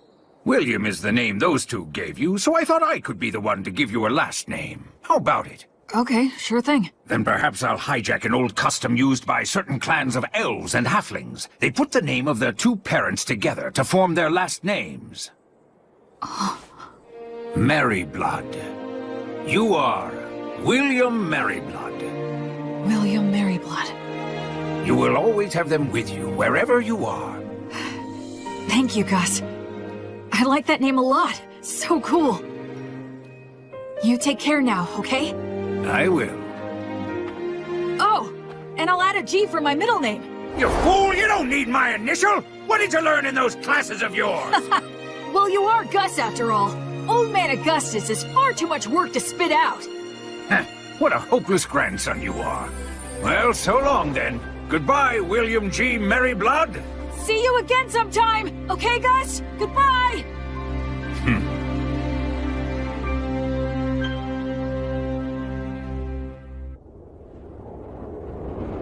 Hey, Fortress General! You doing good? It'd be perfectly natural for two warriors to introduce themselves, say a few words before facing off.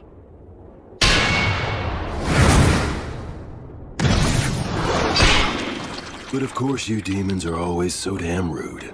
Being told that by the likes of you must leave that demon at a real loss. What a mean thing to say. How's it going on your end? I performed the funeral quite easily, and stopped the transformation to the undead. Looks like old Gus's group did just fine. It appears that way. In any case, we've taken down the fortress. It won't hurt anything for old Gus's group to retreat. The Fortress General fell at the hands of so few. Any more is just reckless. Don't praise me. I'll blush. I wasn't. How many days will destroying the bridge over the Grand Canyon buy us? A few at the most. We're never gonna get anywhere unless we can take out the High King. Gus seems like he has a plan in mind. Yup, probably still a one-way street though. There won't be any way back.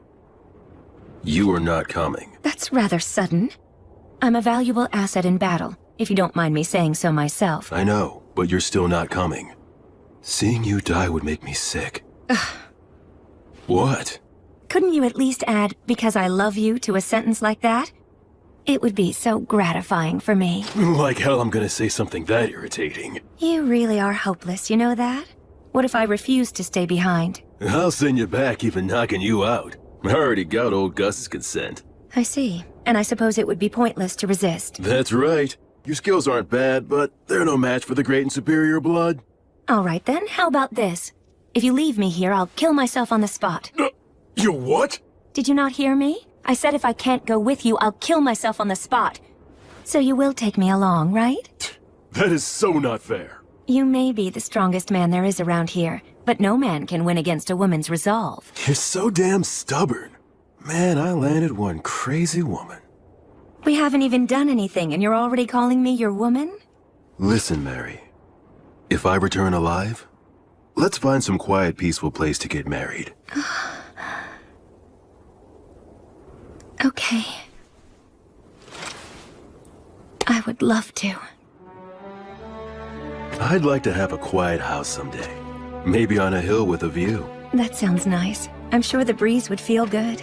And we could start a vegetable garden. And if we end up having a kid, we can ask old Gus if he'd be willing to tutor them. Despite all the resistance he may put up, I believe he would agree. And if our kid turns out to be a boy, I'll teach him how to fight. Between that and old Gus's magic, he can become the strongest man, even stronger than me. What do you think? I would be terrified he'd turn out to be a strong and clever failure. Oh, that's harsh. And I suppose my role will be to teach him all of the smaller things in life. Our kid's gonna be adorable. That's right. What name should we choose? I've got one for a boy. I hope it's not some weird name. It's a perfectly good name. Remember, he'll be our kid, so he'll probably have an unbending will. And there's a name that means helmet of will. William. William. What a fine name. I really like it as well. Will, my little boy.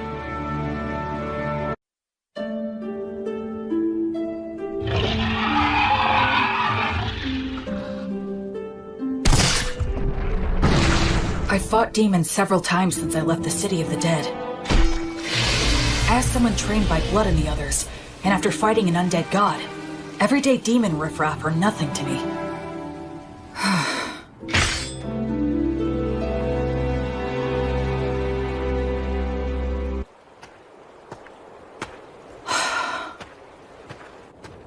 It's been quite a while since I departed, but I still haven't met any humans. All I see is the occasional wild animal and bizarre, distorted demons.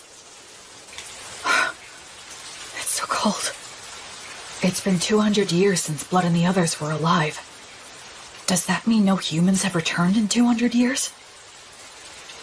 It's cold, but not cold enough for snow.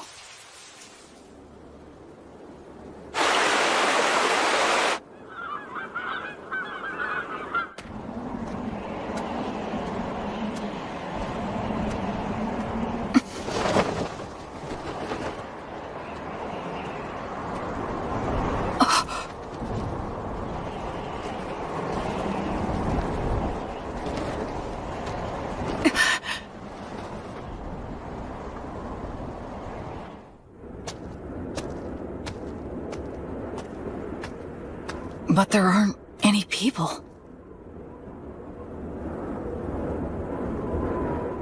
Immense magic left this? This scar? Gracefeel, goddess of light. Bring guidance and peace to the souls who are wandering this land.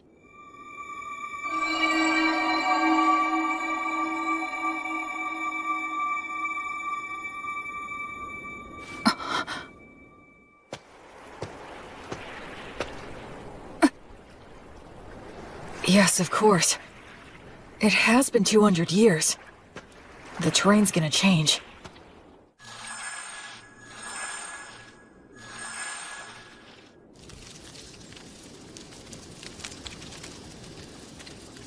I'm running out of preserved food, but I can get bread by praying for the blessing, and I can purify water so I can survive for a while.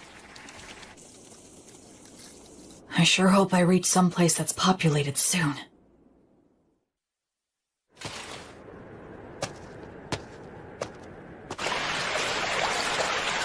If I keep walking downriver, eventually...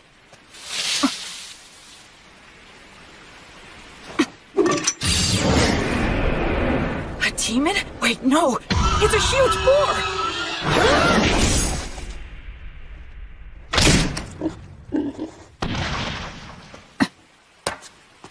should finish it. What's this? That's the same white fletching. Is he a hunter? Looks like I'm in a jam here. Both of our weapons are drawn and ready. It all depends on what he does. I finally met another person. I should show him I'm not a threat. Should I drop my weapon? He might attack, though. Should I pray for the blessing and show what a devout follower I am? But that might be mistaken for an attack. I need to choose my words carefully. I'm an outsider with no way to prove my identity. Aranura, Rumen Commentiribo. Ancient Elvish? Are you related to the elves? No, but I can see that you must be related to them. Your bow is elven, is it not? Well, you're not wrong there.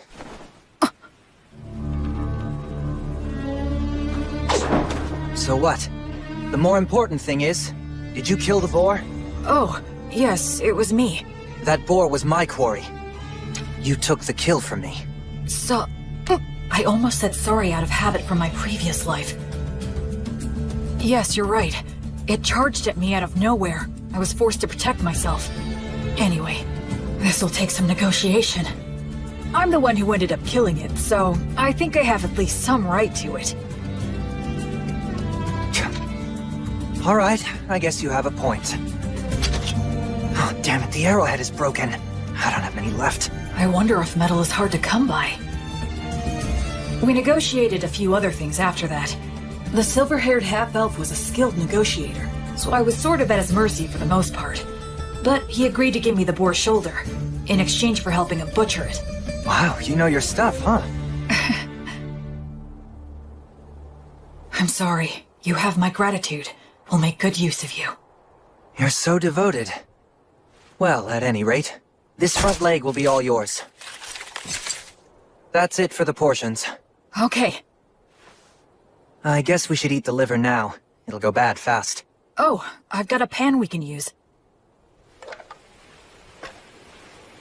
Flammo Ignis. Hey, you're pretty impressive with your hands. Kind of. I should keep my magic a secret for now. So, now we just wait? Yeah. Earth Mother Mater, and the virtuous gods, we give generous thanks for your grace as we partake in this meal. Please bless the food that is here before us, that it may robustly nourish our bodies and our souls. You really are devoted, huh? He doesn't seem to be much of a believer. But I'm the one with memories of my past life, while he seems closer to nature. It's so hot! Good stuff. This is the best. Huh? So you want directions? Well, the thing is, it's kind of hard to explain. I'm not sure how to put it. You don't look familiar. Seriously, where are you from? Telling him I was raised in the ruins by 3 undead probably wouldn't help things. I came here from the south. The south? Nothing further south than this, bro. Huh? We're as far south as you can go. Beastwoods in Southmark. I did come from the south, though. It's a long story. Oh, so you're one of those adventurers who scrounges for treasures in the ruins. Yeah, something like that. And then you got lost in the woods. I've never seen an adventurer who's so absent-minded. Whatever. Just keep following the river downstream, and you'll reach a small town in a couple of days. You'll figure it out from there. Thanks so much. Yeah, well, good luck. Hey, if it's on the way, do you think we can stop by the settlement that you're living in? I mean... No. I want nothing to do with you. Take a hint. Yeah, of course not. Who'd want a total stranger in armor like this following them home? I'm sorry I asked. You better not follow me. Will you be okay with no light? Don't worry about it. It's none of your business.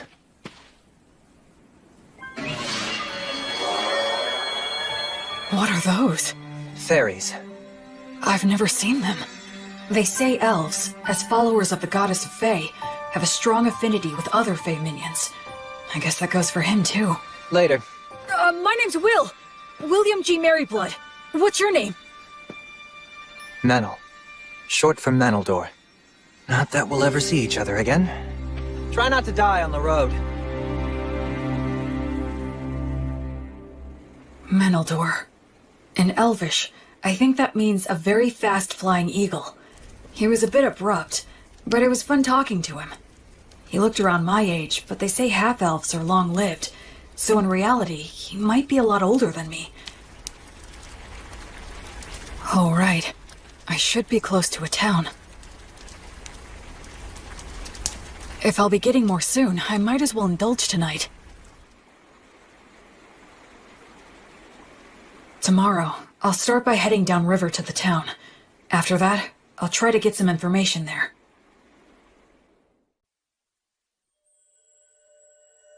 O light, my heavenly light. As you travel, I pray strongly for thee. Bring light to the faraway darkness. Be blessed.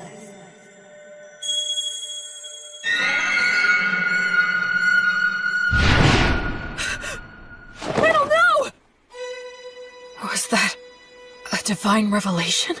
Lumen! A tragedy is about to befall a nearby village, and Menel is going to be caught up in it. Invenire humanum! That way! There it is! Did I make it in time? Erasus.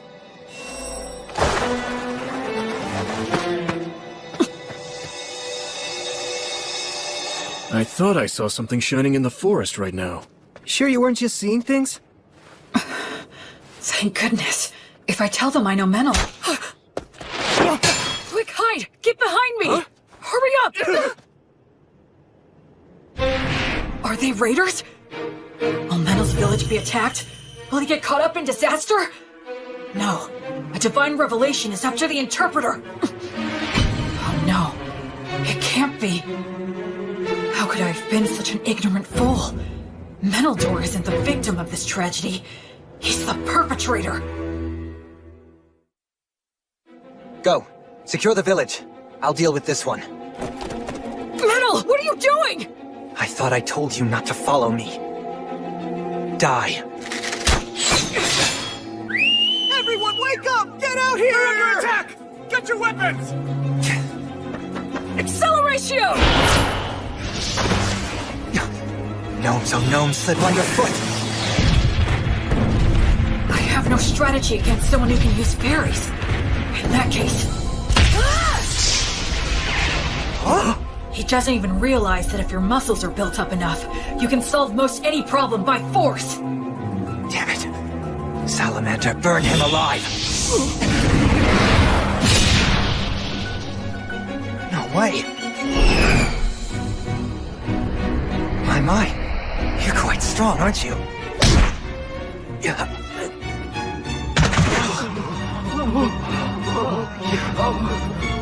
I need to subdue them all, before anyone gets hurt or killed.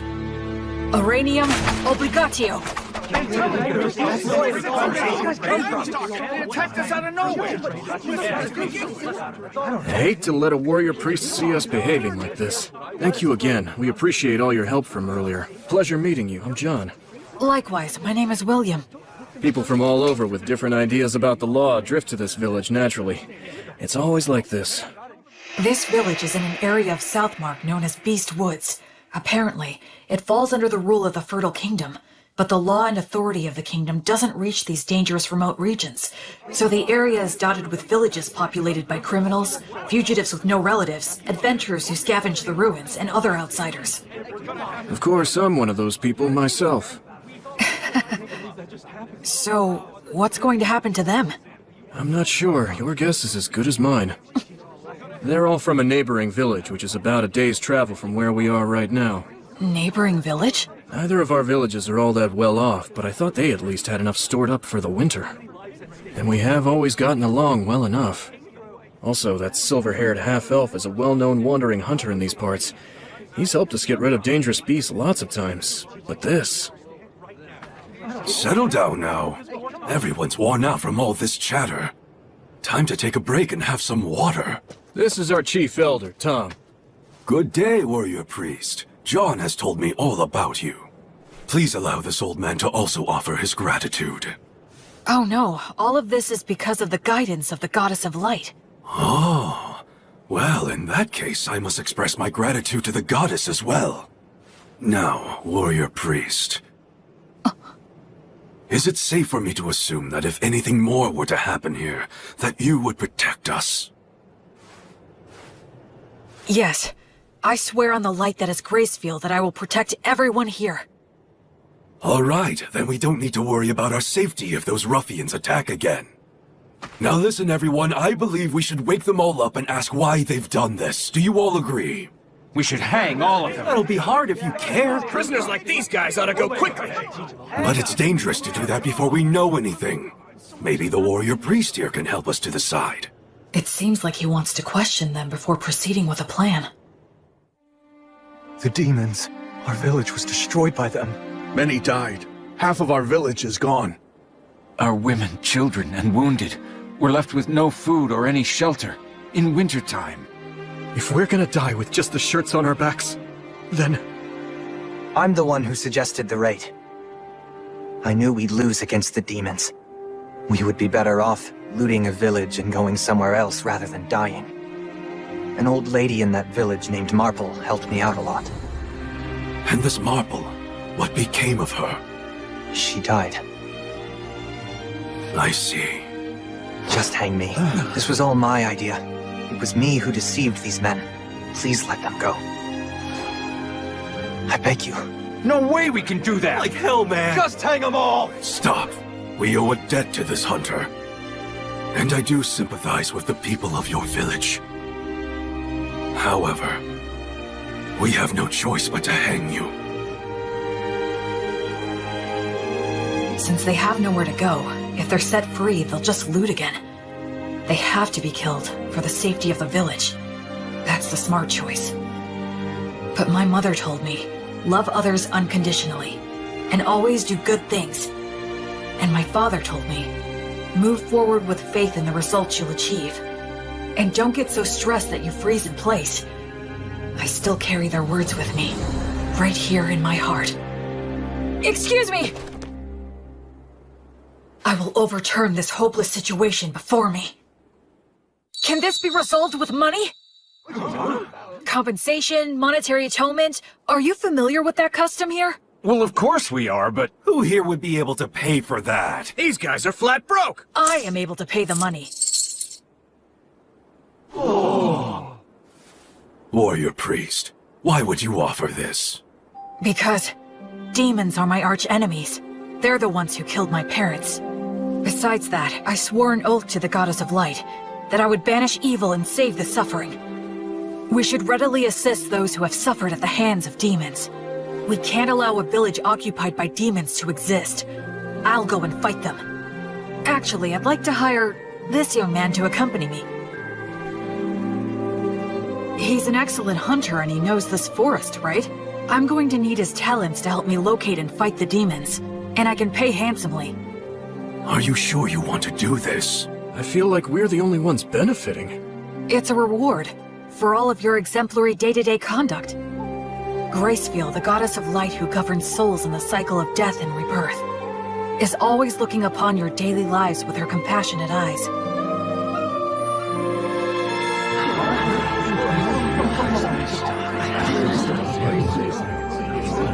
Then let us untie them now. All right. I managed to turn that all around, at least I think. I had a feeling that somewhere, some god was giving me a tiny smile. The people of the village that was attacked took in all the villagers who weren't involved in the raid. Part of it was to use them as hostages, I'm sure, but safe is safe.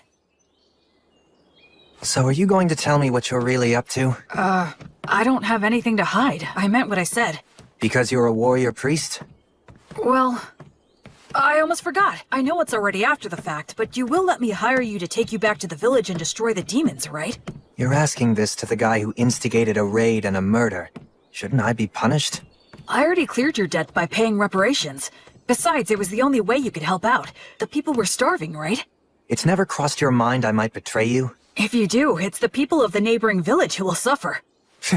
You're too damn nice. One of these days you'll be picked apart and left for dead. Well, I'll be very careful then. Okay, sure, I can work for you.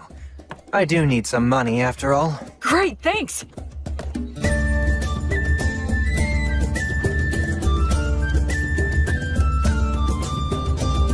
So, what are you gonna do for the time being? Huh, Mr. Bossman? Our challenge is that demons have occupied the neighboring village. Right? I guess we'll just charge in. We don't have much time. Oh, what, are you insane? There are a lot of them, and they've got demon beasts. You got a plan? What are our odds? It'll be fine. I'm used to them. Well, you are right that we have to hurry. The people who died might have turned undead by now. If that's true, I need to return them to the cycle before they get lost and end up stuck here.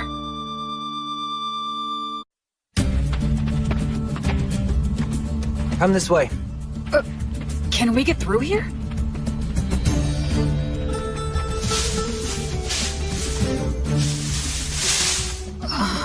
This is perfect. We'll camp here tonight. Dear Green Ones, grant us shelter, a bed of grass, roof of trees, and strength for any surprise guests. Wow! It's not such a big deal.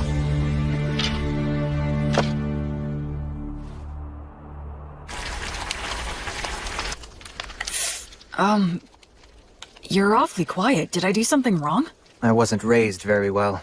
I'm uncomfortable with people who were brought up like you. But don't worry, I'll do my job and repay my debt to you. I wouldn't say that I was brought up that well. We'll reach the village by morning. Remember, I'm only dropping you off. I won't be fighting any demons by your side. I know. That's fine. Shouldn't we keep watch? The fairies will do it. They'll wake us if anything happens. Hey, why don't we stay up and chat for a bit? I'm tired. If you want to stay up, do so on your own. I wonder how long it's been since I began my travels. One thing's for certain. It's my first night spent with someone else since my departure. Ruins, huh? Used to be.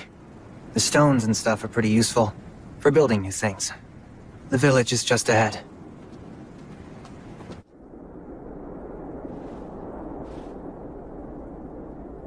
They're here.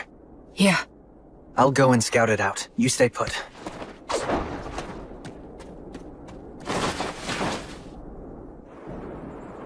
A ritual? Yeah, at the ruins of the village temple. Those damn demons. How's the temple laid out and how are they organized? About like this.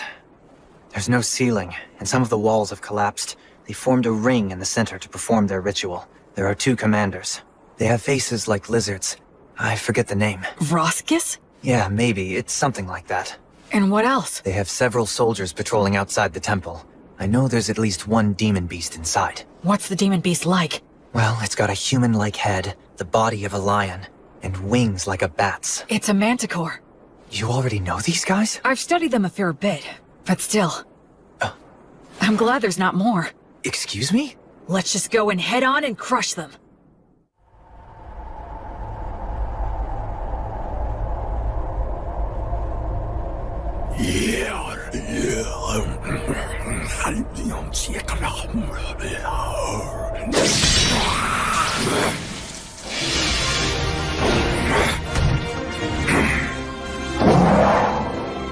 Hooray! Iridium!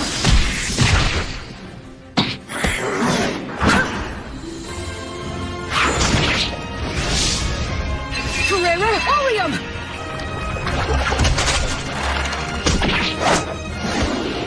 Acceleration! Wasate!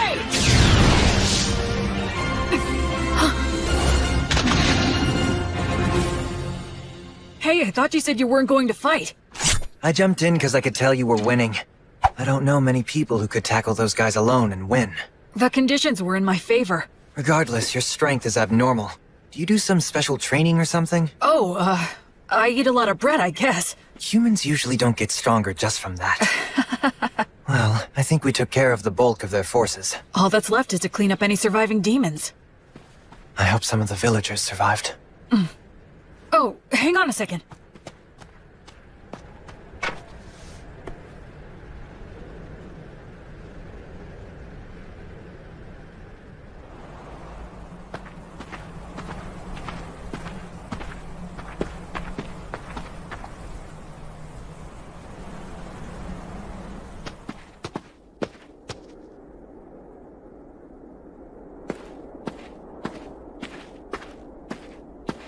Brother!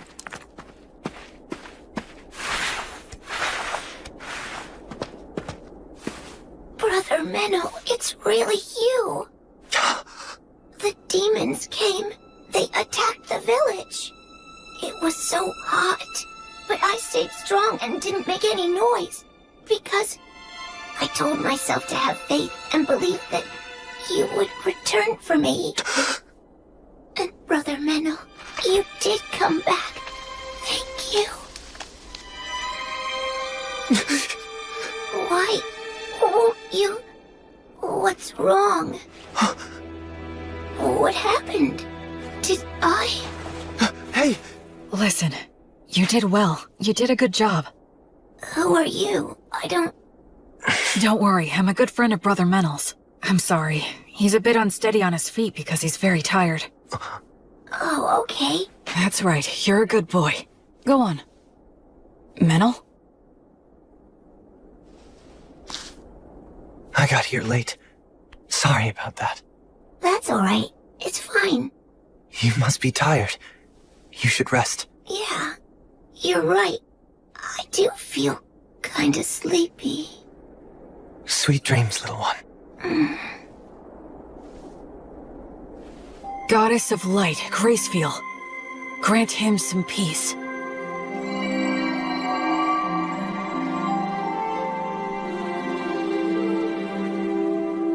Hey. What's wrong?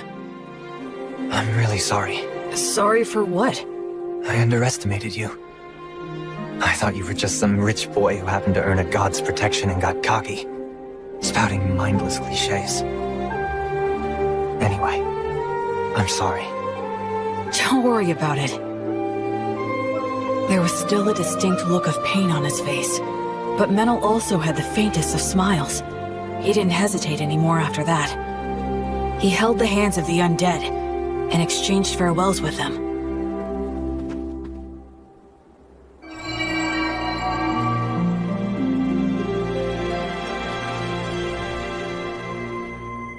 I think we checked all of the major locations.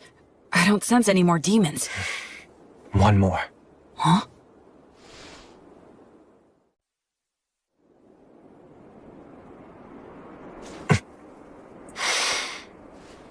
Hey! You in there, old Marple? Huh? Whose voice is that? Oh, look, it's you, Menno. This ghost is close to the highest rank. Her soul must be extremely tough. If she resists, my power might not be enough. If it comes to that, I'll have to use a magic weapon that works on spirits. You really don't need to worry so much, young man. Huh? I'll have you know I haven't gone senile yet. Really? Well, that's a relief to hear. It seems you stayed behind because of some lingering attachment, but this kid here is a genuinely virtuous high priest.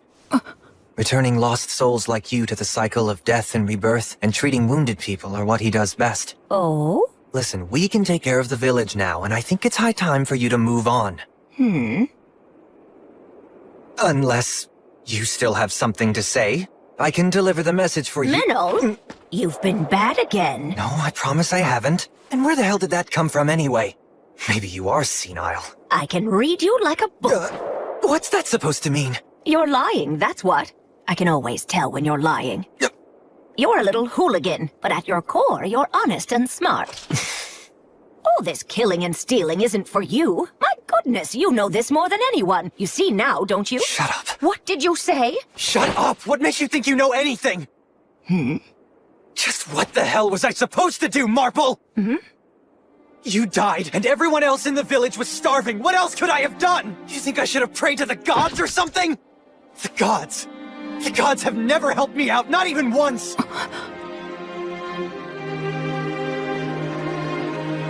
Damn it! Damn it! Damn it! Damn it! Damn it!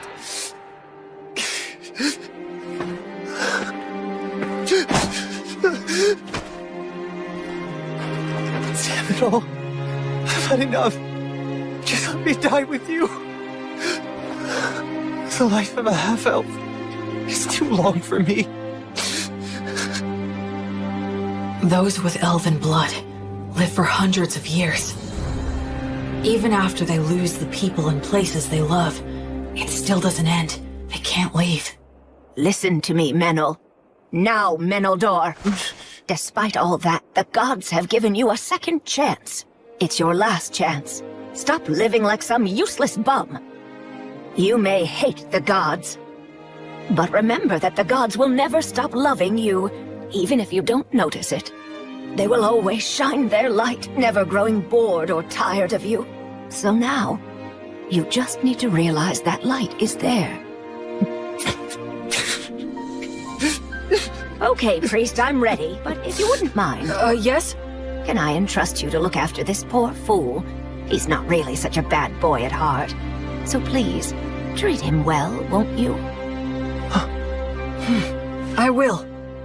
And as for those darn demons and demon beasts that attacked the village, I'm certain that they weren't just strays. The stronghold where their boss dwells is deep in the forest, and he sends his demon minions all over the place from there. He commands the demon beasts to attack people. It seems like they're putting all their effort into one big evil plan. If I may, your lingering attachment... Well, I couldn't pass on without making sure someone knew this. Anyway, I appreciate the offer, but I won't be needing your help. You see, someone's already waiting for me. Oh, she has someone. So it's about time for me to be on my way. Menel, dear, do take care of yourself. So many things happen in this world that can never be taken back again. So stand up and put your best foot forward. There are things you need to do. Damn it. You old woman. You're so selfish. Oh, well, so are you. Oh my goodness. What are we going to do with you?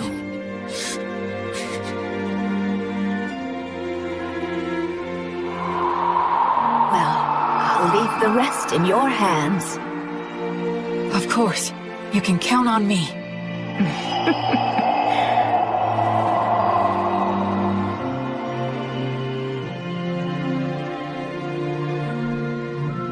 The present state of this world is dark. At the very least, in this area known as Beast Woods, demons and demon beasts still run rampant, never fully exterminated. No nation's laws reach here. So even among humans, robbing and mugging are widespread. Certainly, as an outsider just passing through, I'm not obligated to do anything. I could just walk right by it. But... As you travel, I pray strongly for thee. Bring light to the faraway darkness. Be blessed.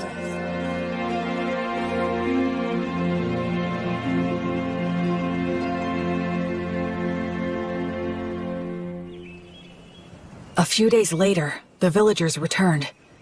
Though they were shocked to see the state the village was in, they eventually gathered up their remaining farm tools and started digging holes to bury the dead. And we all laid them to rest together.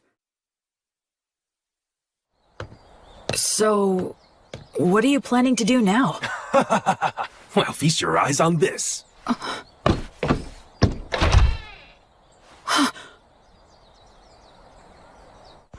Just for tonight, we're throwing a bit of a party to mark our return to our village and honor our fallen. And since you're the savior who got our village back for us, we would be honored if you could join us this evening.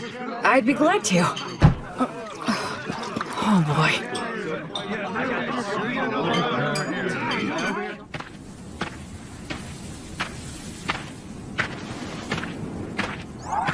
Menel.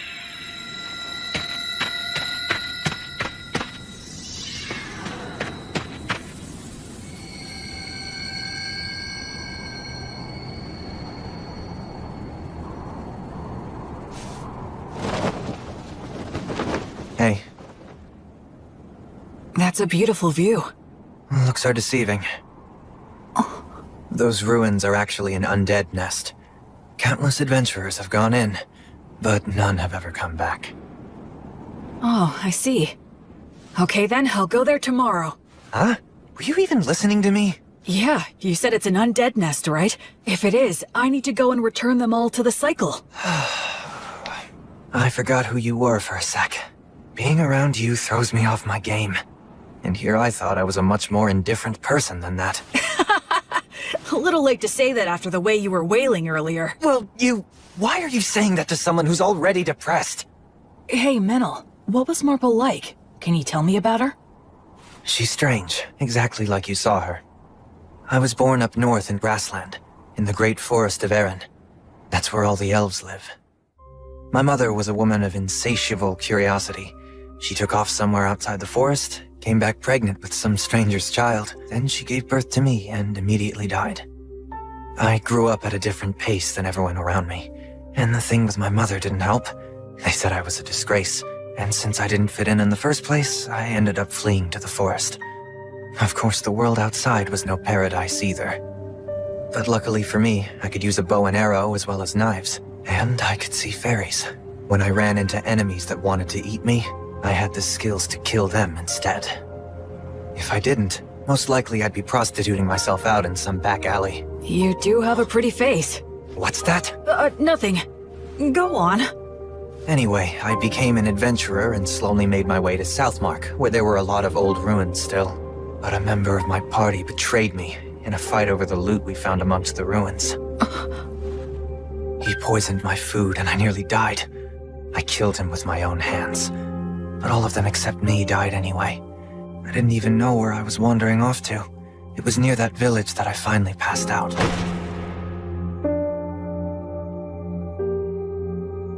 Marple was the one who found me and took me in. At the time, she wasn't that old yet, but she was still such a weird woman. She lent her bed to the antisocial kids she'd found lying on the ground. She let me eat her food, and even lectured me about trying to live a decent life. A lot of people ended up at that village after being found by her. What was she exactly? I have no idea, really. Of course, she's dead now, so we'll never know. That happens a lot on this continent.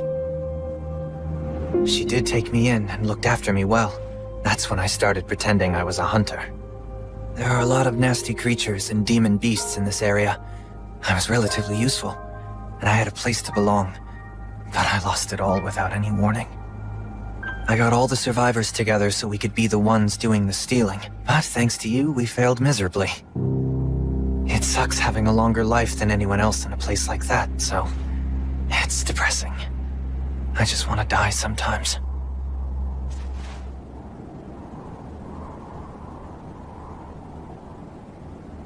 Well, I suppose I'll get back on my own 2 feet soon enough. Huh? What? Stop making faces at me. Huh?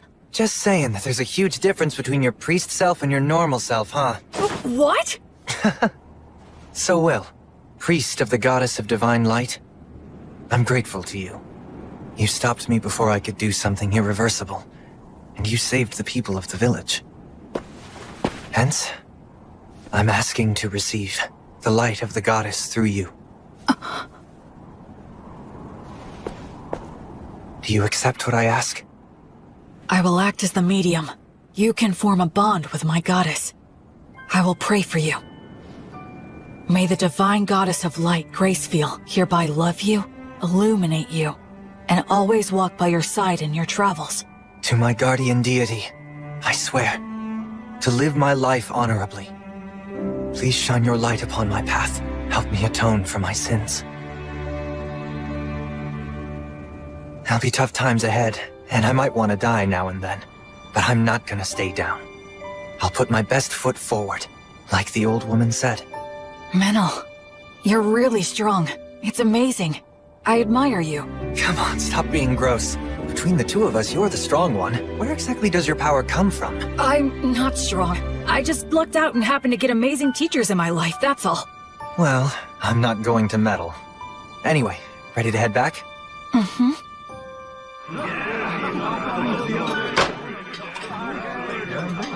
Blood.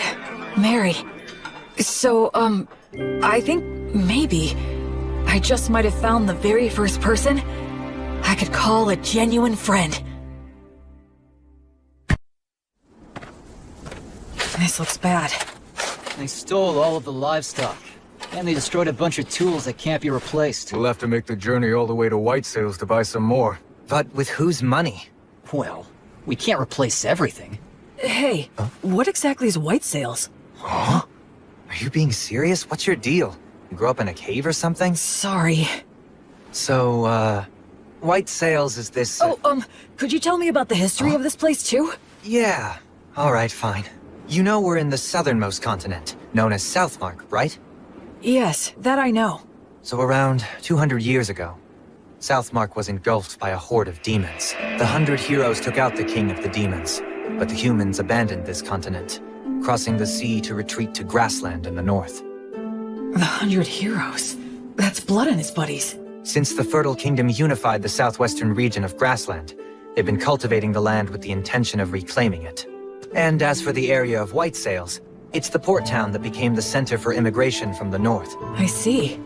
A lot of misfits and aspiring heroes go there. Also, those with divine revelations. You're hoping to gather more faithful on this trip too, right? I understand that Gracefield used to have a lot of devoted followers on the southern continent. Can you tell me more? I think that most of her followers were scattered after the Great Collapse. Yeah, that's right. But those followers who managed to escape to Grassland kept her name alive. Yes, even so, her following has declined quite a bit. Rampant demons and demon beasts. Villages that resort to thievery. Faith in the goddess dying out. Perhaps this was the mission that the goddess had in mind for me all along? Well, enough of old history lessons. We need to help the villagers now. Yeah, with regard to that, these villagers don't have a lot to spare. Hey, Metal, want to explore some ruins? We'll divide the loot. What? I didn't expect looting ruins to be another one of your specialties. I'm used to them. Seriously, who are you anyway? But we do have enough money to rebuild now. We can buy new tools and livestock. Plus, I made up for my personal expenses. Can't wait to get to the city. First thing we're gonna do is eat there. Seafood's in season, so... Someone help us! A giant ape! The two running from it are a halfling and a hawker? Stop! No ifs, ands, or buts about it! Good grief! Stop it!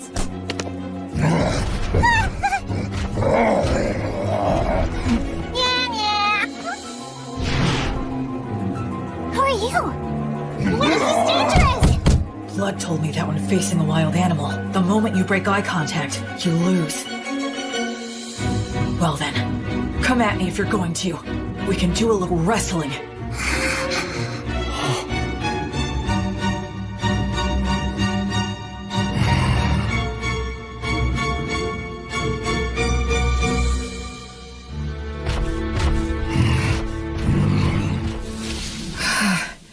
Thank goodness, I didn't have to fight him.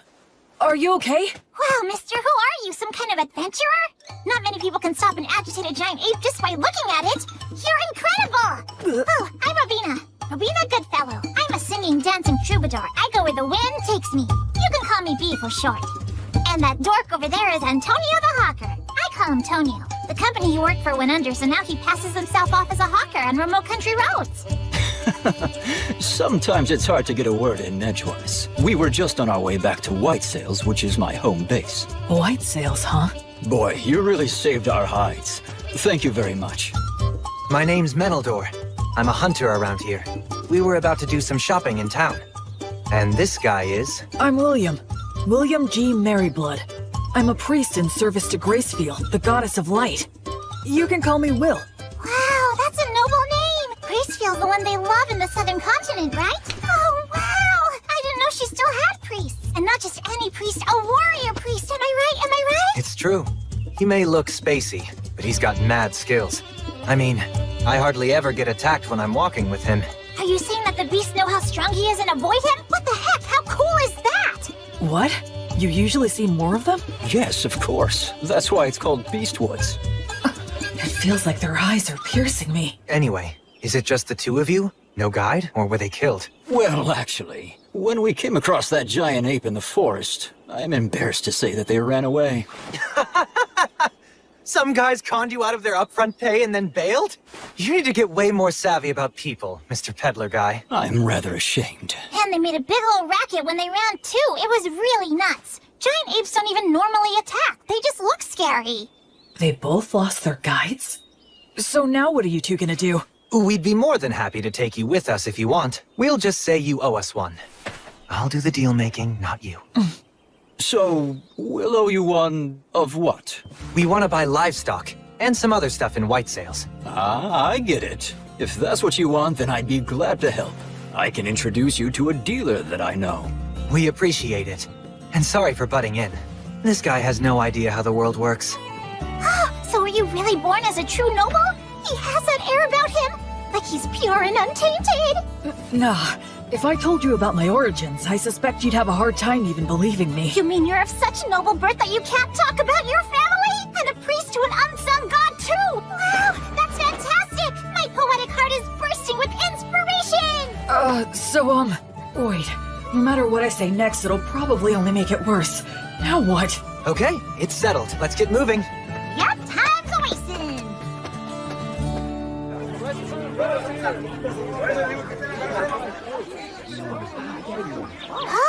This place looks perfect! Woohoo! Introducing B! B and Tonio warmed up to me quickly.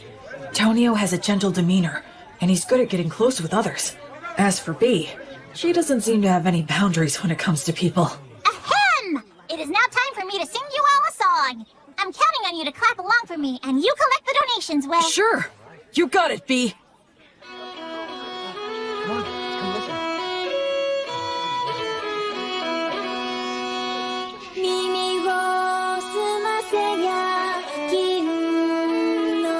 It's amazing.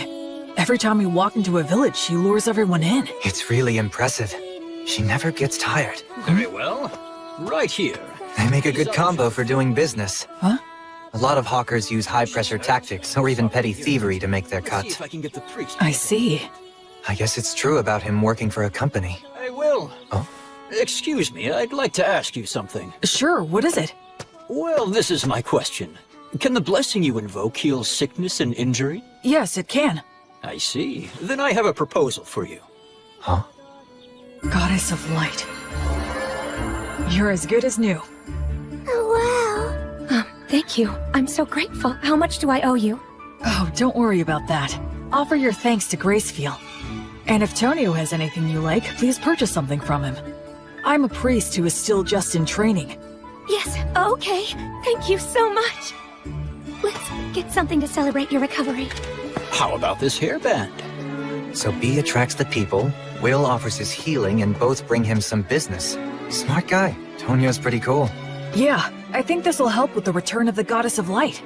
Your power is damn impressive, though. Well, the blessing is a rewrite of reality through the sublime power of a god. That's how it can heal a wound as if it had never happened. Huh. I'm only borrowing this power from the goddess. I have to be careful not to mistake it for my own power. What? Still in training, huh? Well, I really am still in training. Will, done with your free treatments? Oh, yeah. Then come with me. Huh? There's a What party for? to celebrate everyone's recovery. Right now? If they're at a party, she can sing again. He can sell more of his goods. He's a sharp salesman. We continued to pass through several villages, earning money in the same way, as we made our way north for a couple of weeks. Then we emerged onto Wheat Road. Let's sleep over there tonight. Man, you guys went too crazy. It's already dark. Sorry about that. Whee! I'm in such a good mood today, I'm going to give you all a free performance. Wow, how generous of you. Now, wonder what I should sing. I think Ray Stop the Penetrator is epic, but it's way overdone these days. I know! The Three Heroes from the Killing of the High King! It's a really good one. It's got the Wandering Sage, War Ogre, and the beloved daughter of Mater. Ah, that sounds great. Now that's a solid pick. Actually, I haven't performed it in quite a while. Hey, what's wrong, Will? Oh, it's nothing. Go for it. I'd love to hear you sing. Great, you just said the magic words. Without further ado, then. Time rolls on. Or perhaps it's us that's marching on. Be it the strong and sturdy warrior, the bright sage, or the holy woman. So their names really are remembered. But their ashes and their names remain. This is precisely why their song must be lifted up high. So their good deeds live on, and their heroic names resound throughout the world. I sing this night of the Wyvern Killer, just one of the many fearless adventures of the Three Heroes. Keep quiet now and listen to this tale, one and all.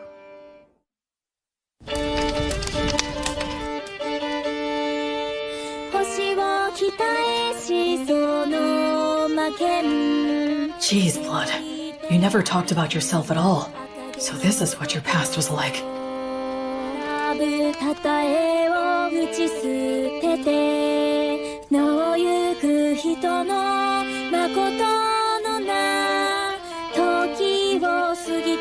I guess no one knows Gus's real name was Augustus.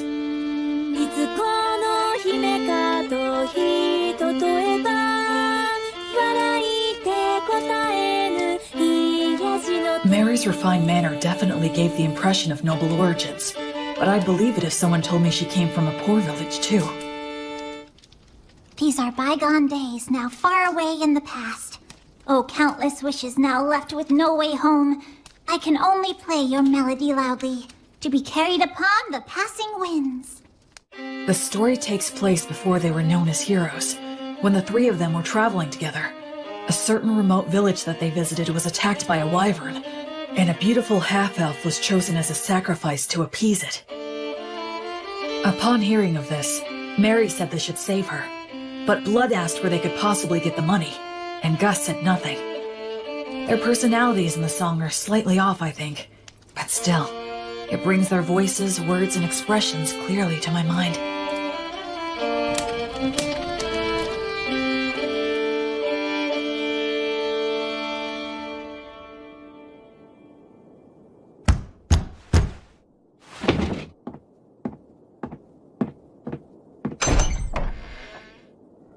Who might you be? You think we're gonna take on a wyvern for that amount?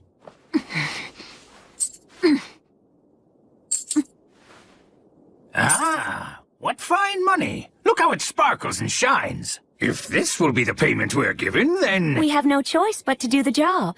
Oh, damn, you're such pushovers. There's no profit here. I'll pay more if it's not enough. You can sell me to a slave trader if you want. You think even that's enough? You do have some guts in you, kid. You're small, but a mighty warrior. When a warrior swallows their pride and asks for help, it's only right to give that help. Let's do it.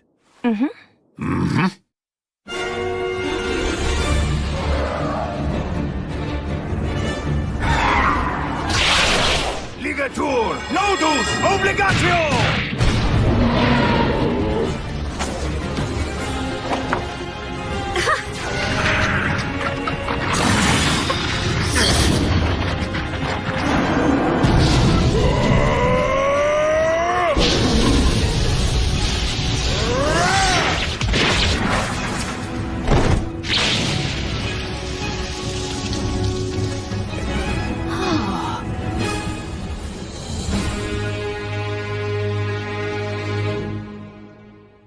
So, what are you gonna do now?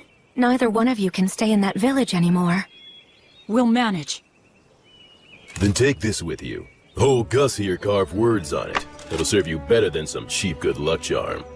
You certainly can't be a warrior if you don't have at least one dagger with you. Please take this as well. Take care of yourselves, and be good to one another. You will face many difficulties, but never forget the value of perseverance. But this is more than what I paid you. We can't accept it. Ha!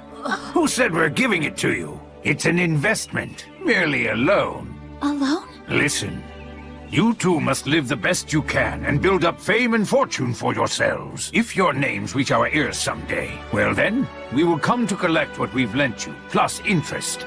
In case that should ever happen, I will leave you with my real name. It'll be our password, too. So listen well. Thus, the boy and girl learned the true name of the Wandering Sage, known to no one else in the world today. Hand in hand, the boy and girl began to make their way to the city, while the three heroes walked back down the road in search of bold and thrilling new adventures. That's the end of this sweet song. But there's a follow-up to the story. Count Dagger of the Fertile Kingdom, his actual surname was Wizard's Dagger. To this day, an elderly half-elf woman still waits at his mansion. Does that mean? She believes someone who knows the sage's true name will hopefully come to her one day, so that she can return what he lent to her, along with what he lent to her husband. She plans to offer her thanks to him when that day comes. That's what this story's about. A story of three great heroes that still echoes to this day. What's wrong? Will, are you crying? No, I'm not! I'm not crying! Aw, come on now. It must have been Bee's great storytelling that moved you to tears, huh? No, it's not that! I promise you! Don't be shy. There are still so many people in this world who fondly remember the three of you. There always were. That makes me happy beyond words.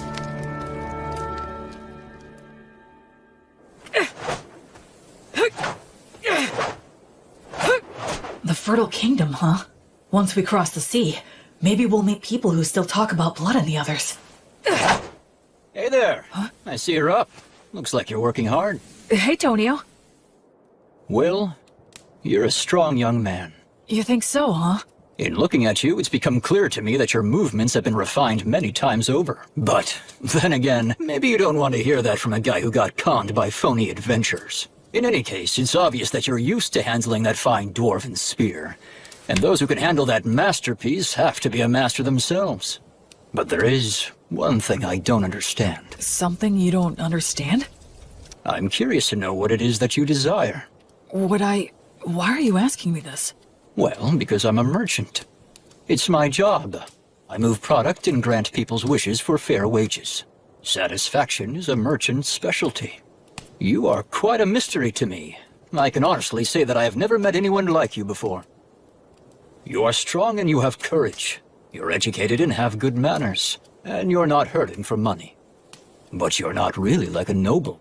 You're more like a holy knight that I've only heard stories about. And so, that's the reason I decided to ask you directly. What is it that you as an individual desire in life? Or is it that you're strictly a representative for your divine goddess of light? I had a happy little life up until now, but I lost it shortly before I set out on my own. I gained the divine protection of the goddess of light in its place. There's still so much stuff that I don't know about in this world, and so I'd like to start learning about it. I'm sure that in the process of learning, I'll naturally find out what it is I want. Oh, I'd like to have friends and companions, I guess. Is Menel not someone you'd call a friend? Well, actually, I think he and I get along fairly well, but he seems hesitant to acknowledge me as his friend. He only ever calls me priest, like he has to put me on a pedestal or something. Yeah, having friends is important to me. Yes, I understand. Then perhaps I will nominate myself to be in third place position. Huh? Because I'm sure Menel and Rubina would be mad if I jumped in line ahead of them. The very thought scares me. Oh. Well, shall we get some water and start preparing breakfast for everyone? Yep. Okay, here you go. Wow, so good! It really is. You're a fantastic cook, Tonio. He sure is. Honestly, it's one of the only reasons I travel with him. We're eating a lot better now, thanks to Tonio's good cooking. That's right, you can't cook to save your life. Well, it's just that... Hey, Menel, your cooking isn't all that hot either. What? You ate it. Well, we always get good bread from Will at lunchtime. Isn't that so cool? He prays and it suddenly appears. I'd prefer to stop as little as possible. I'm grateful to have food I can eat as I walk. Cool. Let's get ready to leave as soon as we're done eating. Yeah. You ask when we shall return home, but there's no way of knowing when we shall return home. By the way, So there's no entry inspection or toll? That's right. It's the policy of the city's ruler, His Highness Ethel. Goods enter the city by boat in tremendous amounts, and then they're distributed throughout Southmark by land and water. Wouldn't that mean a massive amount of goods pass through here then? Yes, and if all of them are checked at the gate, it would be a hotbed for the smuggling of both goods and people. Oh, I see. So, Ethel imposed docking fees for ships and rental fees for companies setting up shop here to make money for the city, keeping the movement of people and goods as unrestricted as possible. Oh. It seems like the economy is their top priority. It's a very advanced city with a real sense of freedom. Quit talking about all that boring stuff. It's Will's first time here. Let's have fun. Come on, this way. Will, this is the city's biggest market. Wow, real people. That surprises you? Oh, look! So beautiful. All this jewelry is in style right now. In style? Yeah, you betcha. They have the latest styles here? That means these people are doing well enough to contemplate things like fashion. It's just one shock after another in this city. Is that Yeah, that's a street light. street light? You don't know what those are? Gosh, you're behind the times. Every evening, the apprentices come out. They're from the Academy of Sages, and they light up all the posts which have the words of light engraved on them. So the people here have light even at night. This assignment serves as training for apprentice sorcerers, and they can earn a little pocket money as well. That operation over there is also a large source of income for apprentice sorcerers. What is it? Oh, come on, Will. Even you have to know what that is. It's the public bathhouse, Balnea. Balnea? Oh? What's wrong? A public bathhouse? They have baths here? The water's so clean, you can see right through it. Oh yes, so that's an effect of the words of purification. Instead of the massive amounts of fuel it would take to heat the baths, they can use words of heat. That's amazing. So it's less like a bath and more like a sauna and a cold water pool. But still, it's incredible. The breeze feels so nice. I used words of purification to keep up good hygiene on the road, but it's great to have an actual bath. La, la, la. Boy, it feels good to have a bath after so long. That's for sure. I just hope things don't get all messy again now. What are we gonna do next? One of the best things ever! I'm always so hungry after a bath. You two must have been super starving, huh? The food is quite good here. Agreed. I think we all could have used a little more broth, though. It's absorbed the flavor of the fish so well, and the saltiness is just right. I haven't eaten anything like this since I left the temple. It tastes like civilization. All these dishes are so delicious, I can't remember what we were talking about. This is also delicious. Excuse me, could I get a refill? For me, too. Coming right up. When we're done eating here, we can head over to the temple. Will, since you're a priest, you need to pay your respects, right? Oh, yes, you're right. Wow, that must have cost a fortune. Ah, don't be like that, Minol. I'll be back as soon as I'm done. Please wait here for just a bit. Are temples in cities always this big? It looks like a beautiful work of art. It feels more like a tourist destination. Excuse me. Yes. Can I help you? I was wondering if you could tell me if there's a high-ranking priest here. I've received divine protection and become a priest, so I wanted to pay my respects. Pardon my asking, but which deity do you serve? I serve the goddess of light named Gracefield. Oh, the goddess of light. That's a problem. Why's that? Priests of the goddess of light are quite uncommon, so our rules compel me to use the prayer of faith detection. Okay, that's fine. I guess that makes sense. It's inevitable that people would be skeptical of a priest to a minor god. I could be a priest to an evil god in disguise. The thing is, all those individuals with the divine protection that qualifies them to determine another's faith are out at the moment. They're all out? Yes. It's because attacks by demon beasts have been on the rise everywhere recently. All but the vice bishop are extremely busy right now. Vice? What are you doing in the middle of the aisle? Bishop Bagley! Answer me. I asked you what you are doing. Well, I just... It's an honor to meet you. My name is William G. Merryblood. I have earned the divine protection of Gracefield, the goddess of light, and I have come to the Temple of Whitesails to pay my respects. I see. I am Bart Bagley. I am in charge of this temple. Gracefield, huh? The deity who has been completely lost as of late? And what if you're a suspicious person using her name, planning a very dangerous plot? You have every right to be suspicious. Is there anything I can bless to prove myself? Ha! You novices are so quick to rely on your divine protection. Listen to me. Divine protection is not something to be used lightly, nor is it something to use ostentatiously either. He has a point. Gus said the same thing about using magic. I was using my blessing freely since it poses little risk, but... Yes, of course, you are correct. I truly thank you for reminding me of my lack of experience. Ha! Explain what the teachings of the Goddess of Light mean to you. Light only exists in the dark. Words only exist with silence. And life can only exist where there is death.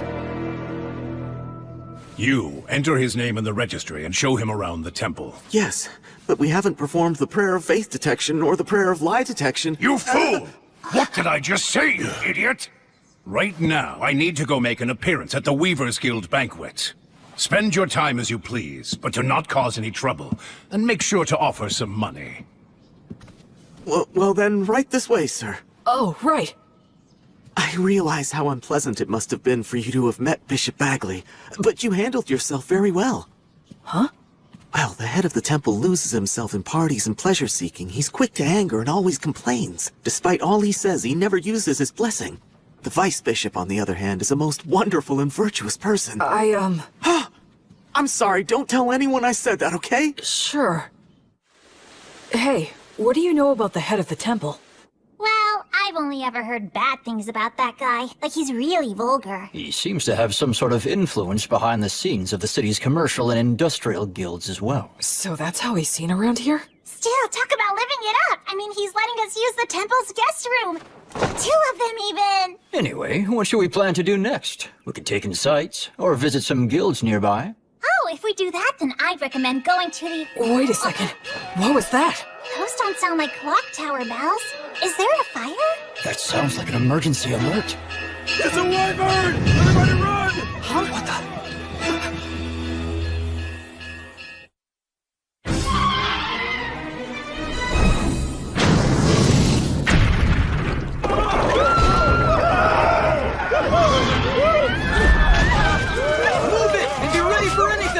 Someone come help us! He's pinned under rubble!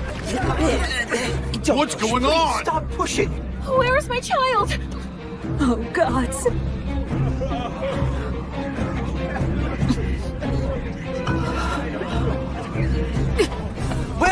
Will, wait!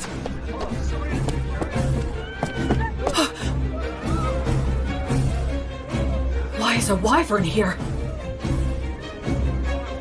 Fire! He said all the high-ranking clergy are out right now.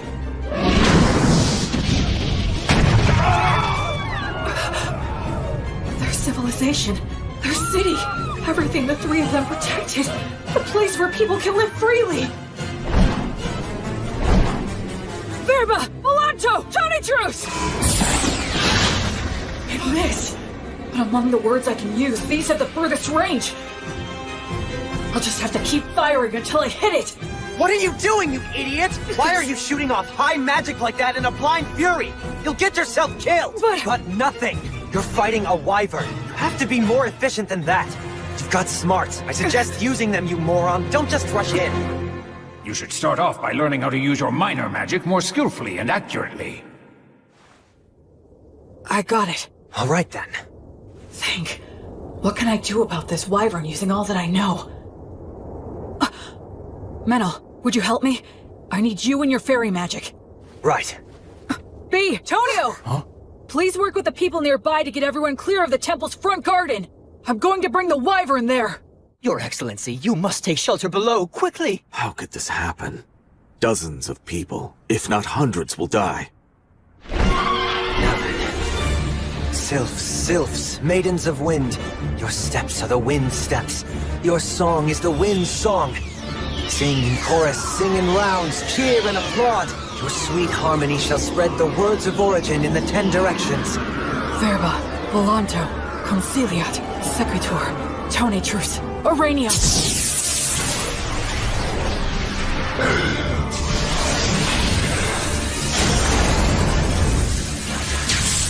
Is that magic? There's a fairy user too? Oh man, are we lucky. We've got this, we can do it, hurry! I'm probably not hurting it that much. But that's fine, so long as the wyvern identifies us as its enemies. Almost all beasts of this type are highly aggressive. Even in situations where they could get away, they'll choose to take the offensive. Here it comes. Truth is, the rest of the situation depends on how close my skills have come to theirs. Goddess, I now fight for the sake of my oath, to banish evil and save the suffering. Pray, be as unbreakable as a diamond, for eternity, for all eternity. Reject all that is evil, on the flame of Gracefield, goddess of light!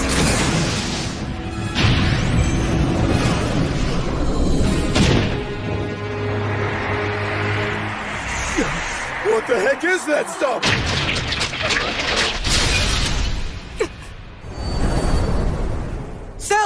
Beautiful maidens of wind, dancers in the gale! Show those ones foolish enough to fancy themselves better dancers the bitter taste of art!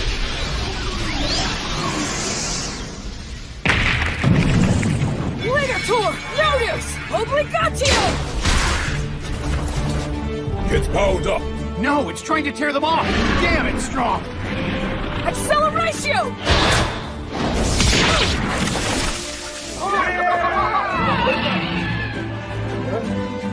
Unbelievable! That didn't finish it off. Run! It's gonna use its breath! There are still people back there. What do I do? What can I do? Go get him! Acceleratio! If you're stuck, use your muscles. Be violent. Take him down.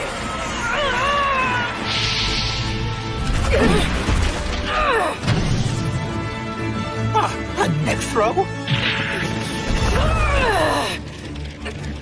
You're not getting away! I won't let your fangs or claws hurt one single person!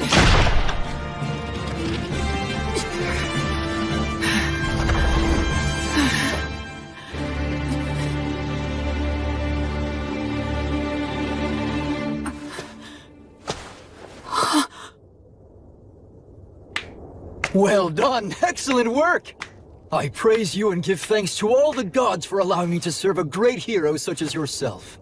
It's the birth of a new wyvern killer! A brand new hero! Sing his praises with your applause! Thank you so much! That was wonderful! Guess we were too late, huh?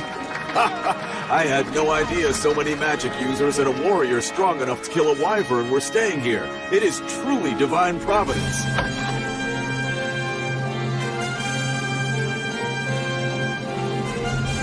You're full of all kinds of tricks, aren't you? You're surprised? I'm used to your crazy antics by now. All I could think of was how inexperienced I am. Huh? It was great for a first attempt, and I was just lucky to land a surprise attack. But what was that black miasma stuff around it? Hey, you brought down a real monster. Reflect all you want, but be happy. It's hard for me to be happy if you're not happy. When he puts it that way, there's a lot I could have done better. But now I'm a wyvern killer like the three of them. And that does make me happy.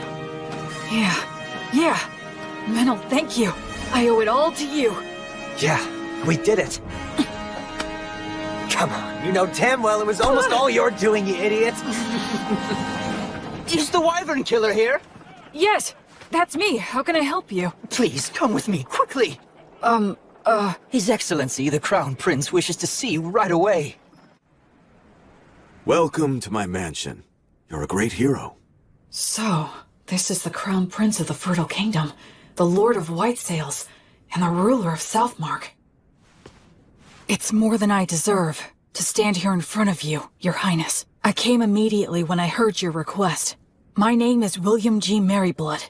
Oh, you are well versed in the old etiquette. I assume you are of high birth, correct? No, if Your Highness could please refrain from asking about my origins. That must be some story. So be it then. Please, have a seat. Thank you.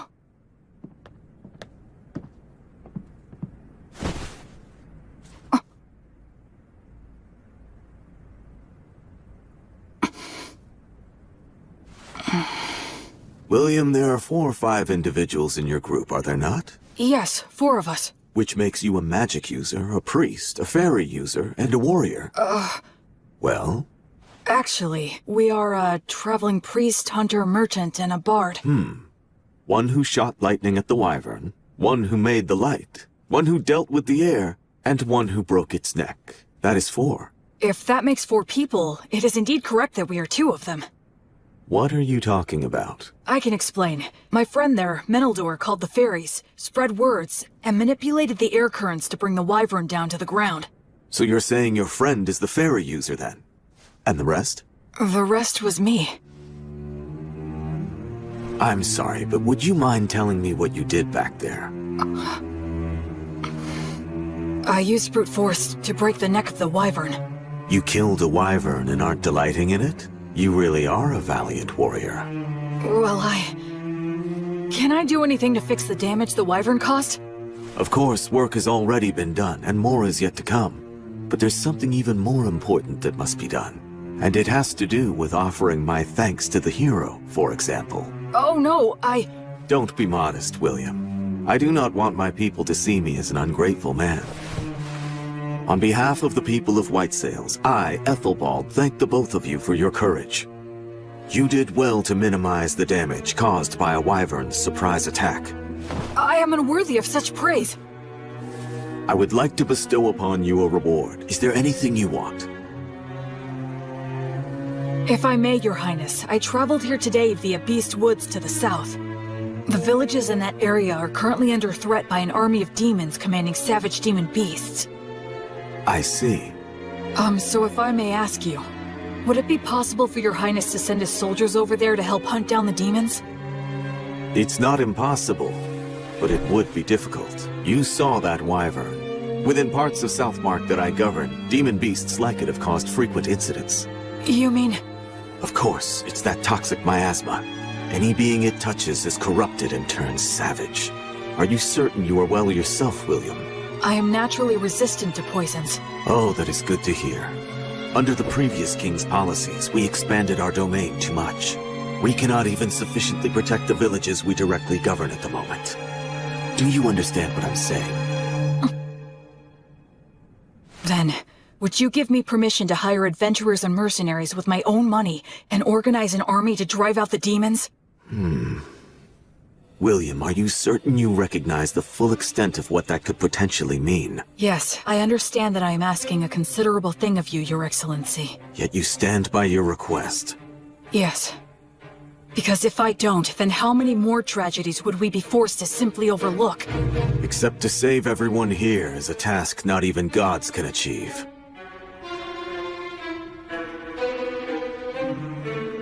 Honestly, if only you were some nameless man making this audacious request of me. You are right. But that being said, had I not killed the Wyvern, I would never be speaking with Your Highness. That is also true.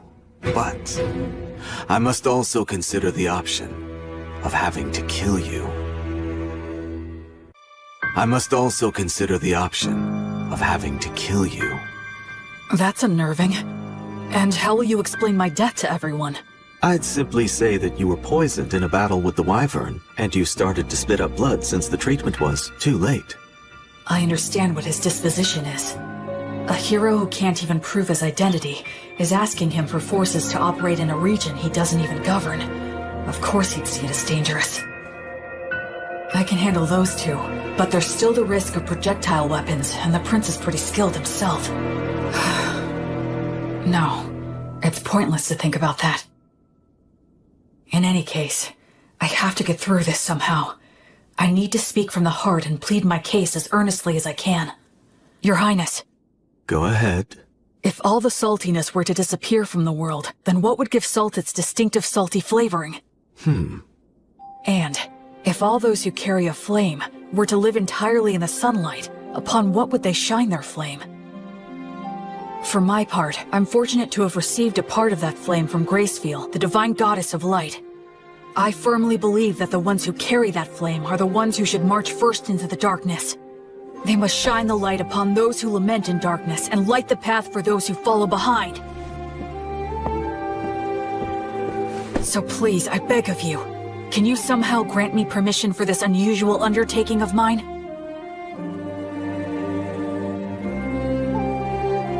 Young William, this path will only lead to despair. It won't work, and even if it does, you will pay the price. But I have some business with that despair you're speaking about. Oh really? And what is that?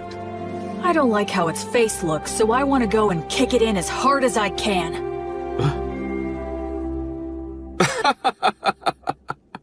Kick it in the face. I like that.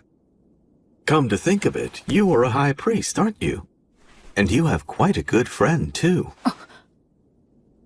What, you didn't notice the quick reaction that he had? When I said that I was going to kill you, that half-elf over there gave me the most murderous glare I think I've ever seen. What are you talking about? I did that because I thought you were gonna kill me as well. Damn it, don't look so happy. Bishop, please stop. Please wait, Father! Highness is with a guest at the moment. Stay out of my way! You damned ridiculous fools! Prince Ethelbald, please, I beseech thee, do not act irrationally! Who, me? Why, Bishop Bagley. I have no idea what you're talking about. Do not play dumb with me! This young man is registered with my temple. He is in the books. Though it may be temporary, he is a member of the temple. And you beckon him here without a word to me? Do you mean to disregard the temple's authority? Oh, I had no idea about that. Is this true? Yes, that's true. Claiming ignorance is not an acceptable excuse. You cannot forego the verification protocol simply because I was away. So you say, but the people from your temple seemed very happy to send him to me. A total lack of discipline. I will give them a stern talking to later. In any case, he must... The thing is, Bishop Bagley, he is not what you think he is. Huh? He came here and asked me to assemble a private army. He says he wants to save the poor people of Beastwoods. What? You? I would be lying if I said it never crossed my mind to kill him right here and now. But he's so frank in the way he expresses himself that somehow I started to find it amusing.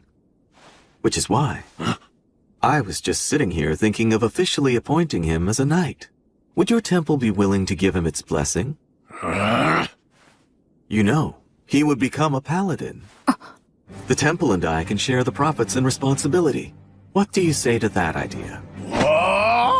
Of course, naturally, he would fall under our joint authority. You could always have him excommunicated if need be. That's not even the issue we're talking about. The temple can attest to his character.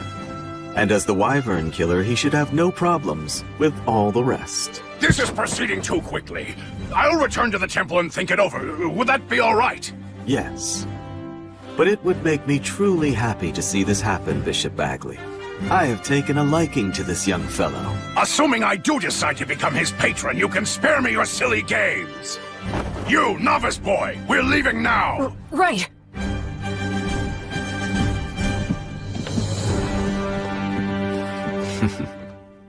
Honestly, what a troublemaker you are. Demanding a private army. What's the old geezer's deal?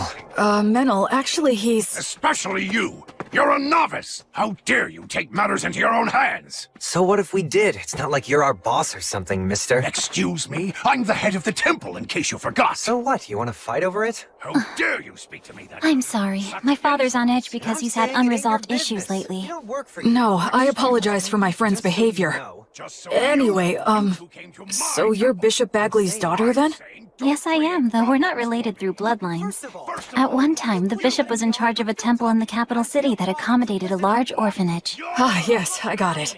When His Highness Ethelbald asked my father to relocate here, I came to this continent along with a dozen or so other families. So that's what happened.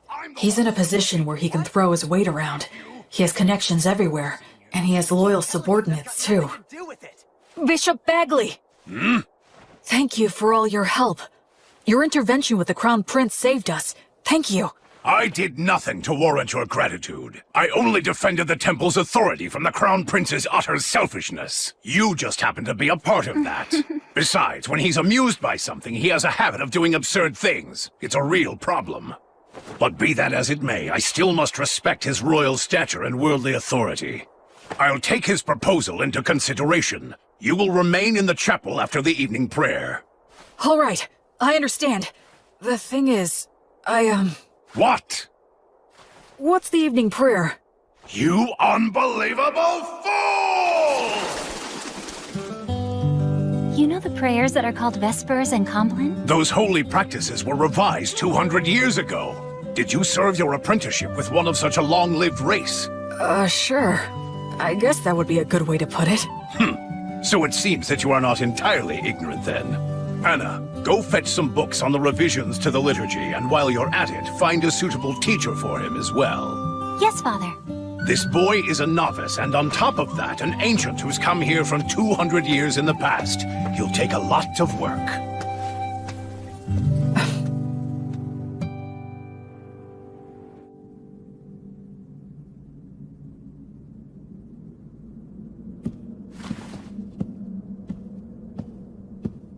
Greetings, Bishop. Wait here for a moment. Of course.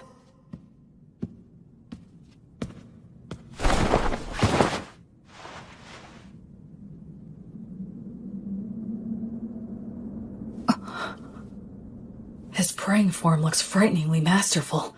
Other than Mary, I've never seen such an expert.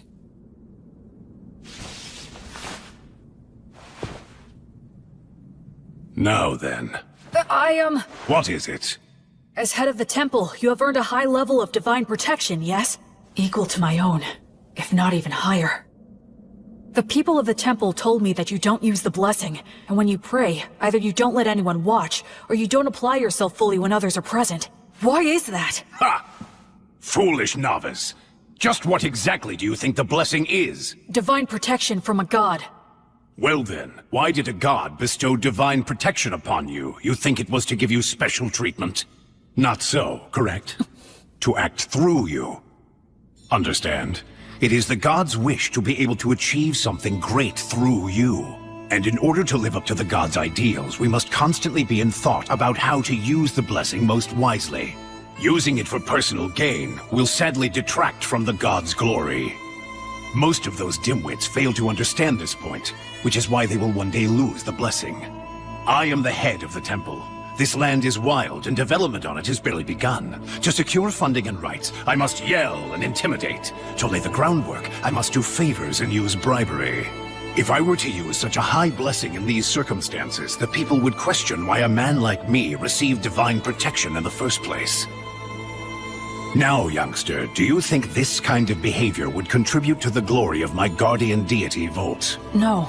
Precisely. The correct course of action for blessings and prayers is to store them inside. Therefore, I have entrusted the Vice Bishop with the glorification of the gods through such sacred blessings. He's a very capable man, skilled at winning the hearts of the people to the extent we need it. I trust him with the stressful role of being the face of the temple. I didn't know. Bishop Bagley is really quite talented. He's rude, and he looks like a greedy monk who's always complaining, but he's an amazing man. And what about you? Making a novice who has yet to fully comprehend what the blessing means into a paladin? The Crown Prince always falls in love with his own stupid jokes. Listen, nothing good will come of a novice attempting this, so don't do it. I'd be happy to refuse on your behalf. Even the Crown Prince will drop the idea if I firmly reject it. What do you say? Regardless of what you're proposing here, my goddess still wishes to act through me. You won't change your mind. No, I will not. You're the biggest fool. I agree. What did you swear to the Goddess of Flux? To offer her my life, banish evil, and save the suffering. Rejoice, then. You have got to be one of the most dim-witted of all the dimwits that I have ever seen here. I can send a few men with you, but the rest will be entirely up to you. Thank you very much. I should respect this man, no matter what anyone else says. Welcome! You're really putting those drinks away, mister.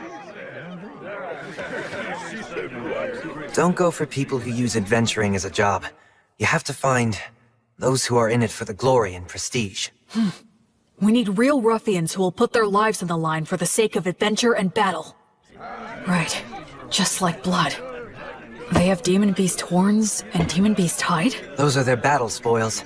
It's the easiest way to show off their strength. Come on, let's go. A red-headed boy with a friend who looks to be half-elf? There's no doubt. His training must have been extensive. Hey, man, what's the famous wyvern killer doing walking into some pub out of the middle of nowhere? I'm looking for help. Exploring Beastwoods? Low pay, your reward is glory and praise, and there's no guarantee you'll survive. We're doing this for a living, you know? We're not taking this quest, right, guys? Yeah, man, don't be so stingy. Shut up, you blowhards.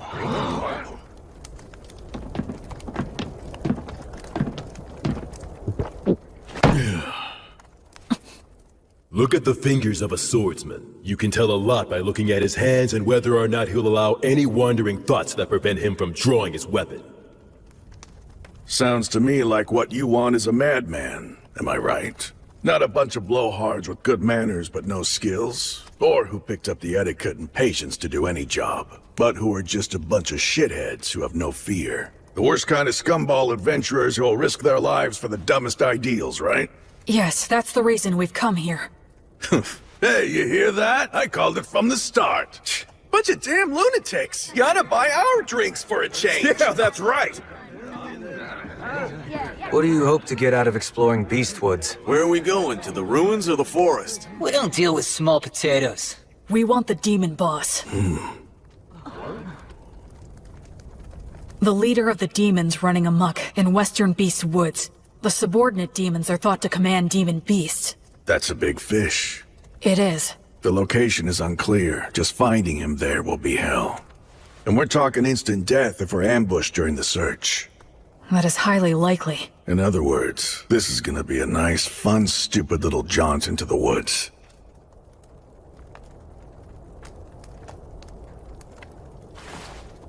Count me in on it. All I need is food and a bed. And a little pocket change will be nice. Yeah, me too. And me. Count on us I'll too. provide everything.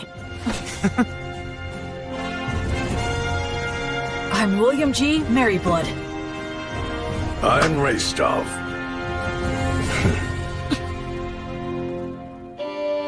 Whence cometh this disciple? To the lost goddess of flux. She who is the brilliant goddess of light? This disciple of It's the almost time for the ceremony. I heard they wanted to make this a happy event to give people work who lost their homes and jobs in the Wyvern attack. But Now know the name of the new hero who has appeared in the city of White Sails! That should just about do it. B, could you please not write an epic about my story right in front of me? What? Why shouldn't I? Well, you actually did do all that, so what were you expecting? You're gonna love it because I'm gonna create something grand! I'm afraid to say that this many cows and horses will indeed come at a hefty price. Oh yeah, speaking of which, can you please negotiate a deal for us to get all of the sick and injured ones at a lower price? Huh? Don't worry, I plan to heal all of them. Oh, that makes sense. Also, I was thinking that it would be a big help if you could start a trade movement between Beast Woods and the city of White Sails. Yes. How much do you need me to give you to fund that? Well, why don't the two of us sit down and have a serious business chat? Let's see here. Easy on me, please. I say go for it. You need to have a good understanding of how money works. You'll be dealing with Rastov and all those guys soon. The Rastov? Rastov the Penetrator is here? Yes, he is. That's perfect! I can interview him then! Huh? Making a habit of flaunting your own accomplishments leads to arrogance. And arrogance dulls one's blade? Yes, exactly. Oh no, that again? This is why you're so useless. You never have any good ideas. So I take it you two know each other? We've talked a few times in the past. It doesn't matter how many interviews. You always say the same thing. You're such a stubborn and broody guy. My answers are never going to change. All of your tales of heroism are terribly ambiguous. I would like to create something that comes a little closer to the truth. What a big fat meanie you are. Isn't reputation important to an adventurer? Whether it's making a living or getting ahead in life. As long as you've got skills, those things come naturally. But surely you realize that even people with skills can be utterly ruined by a bad reputation. Even the greatest warriors can never tell what their downfall is gonna be. Right, Will? So you're saying Rastov's tales of heroism are ambiguous? That is exactly right. This guy will accept the job to take down a huge threat, and he'll just wander off and kill it with one fatal stab, and then he'll saunter right back. He rarely works with anyone else, and he works so fast, there's no one who can actually say what happened. And the guy never says no to any job. So the stories get more elaborate? Yep. I try to interview people, but they just fill in the gaps to their own liking. I put in a few things here and there for dramatic effect, but I like to add more truth to my tales. No need there. See what I'm saying? If only I had a little more to work with. For heaven's sake. Hey, I know! How about the Penetrator versus the Paladin? What? That sort of came out of nowhere. You're putting Rastov on the spot too, right? If I receive a challenge from a strong opponent, I have no choice. But Rastov! Alright, you heard what he said! Well, I guess maybe when we're done in Beast Woods. Yes! You promised! This is so great! I'll make this into a song that'll be sung for centuries! Mania, until the end of time! Woohoo!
A lot of things happened very quickly.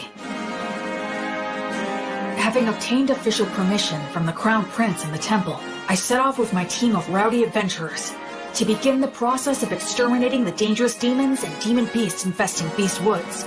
In areas that were relatively safe, we brought human helpers and supplies. 2 things that every poor village needs. The village is within sight! Yeah! A village with access to supplies becomes much more productive. Even if it was in debt, it should eventually turn a profit. Tonio handled all of that with remarkable skill. It was also Tonio who arranged funding for our activities by soliciting donations and contributions. You know, maybe I'll go on to become the head of a trading company. Yeah, please go big. And when I do, I'll be counting on your patronage. Officially, this is just the case of a lone priest doing charitable work. That way, no one gets offended. Of course, all of this means that I need to remain loyal to the Crown Prince and to the temple. Oh, Will. I see that you've come back now. I appreciate the work all of you have done here. Bishop Bagley agreed to assign a few priests to me, and Anna is included among them. They're all experienced and are able to use the blessing. They're also capable of leading ceremonies such as festivals and funerals. I'm pretty sure that Raystoff's party ought to be returning soon as well. Whenever we received reports about demons or demon beasts appearing, Raystov and the other adventurers would head out in a hunting party to pursue them. Incredible! They were all killed with a single fatal blow! No wonder they call him the Penetrator. Can you do this to wyverns too? If one's within my sword's reach.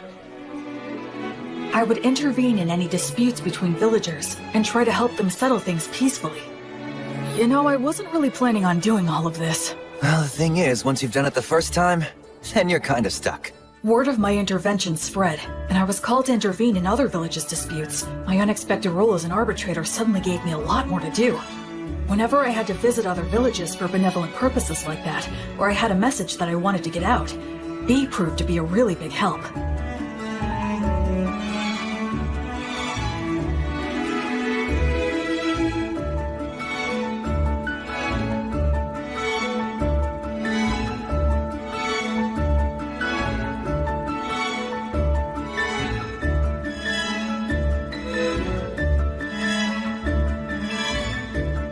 So, we traveled back and forth across Beast Woods, time and time again.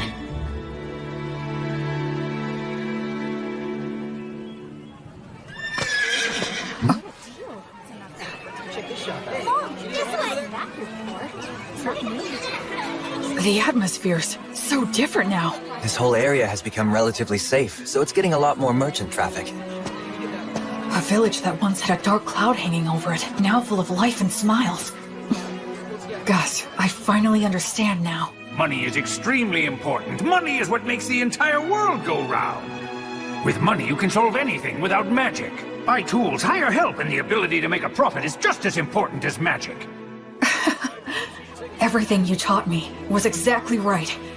Making people smile and giving them hope is more magical than actual magic. And then, just as we were noticing the first signs of summer approaching... Hey, Will. What is it? Hip's party went west to do some recon and they haven't come back yet. So how long... They were planning to spend no more than 10 days investigating, but it's 2 days past that. Pip and his party. They're very talented hunters. All right then. We'll go and search for them. You, Menel, and I are definitely going to go. And do you think you could put together 2 parties? They need to excel in forest exploration skills. I'll gather them right away. There's a chance they didn't get lost, but instead wound up in the demon's base. And if that's the case... There will be a battle. What do you think? Frankly, given the skills Pip and his buddies have, it's hard to believe that they could have just gotten lost. So you believe the demons were probably behind this, then? I think there's a good chance of that. If we beat them, things should settle down here, too. I just hope that they're all right. Hey, Will. Huh? I should... say thank you. Oh, for what? For a whole lot of things. I just have a feeling that I would have hit rock bottom if it hadn't been for you. It's thanks to you that I'm here now and that I actually have a respectable reason for living my life. So, well, I owe you my thanks. Oh no, I should thank you. I knew nothing of the world and you saved me. But you know... What is it? You could look at me when you say it. Shut up.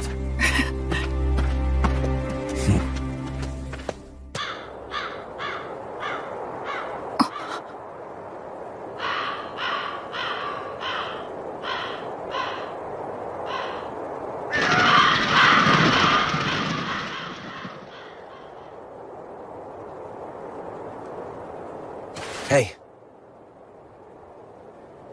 It's huge. So what made this? I don't know. It looks even bigger than a manticore. Maybe a stray living in the valley? Or, Well, at least they died fighting a big one. Pip, Harvey, and Brennan must have been pretty happy about that, although I guess they had a good reason to be pissed off, too. Yeah, like, we didn't get to kill it. They died a good death, worthy of adventurers. Go on, drink up. Virtuous gods, please grant rest to their weary souls. Gracefield, goddess of light, I beg you, please, grant them peace and guidance. Will, there's a head missing. The damage is so bad it's hard to tell, but it was probably just eaten up. Yeah, I'd bet on it. No, wait. Did he toss aside his gear as he ran? Why go deeper into the valley, though? If the path to the forest was blocked, that's the only way. He had no choice but to run deeper down. Yeah, I guess that's true.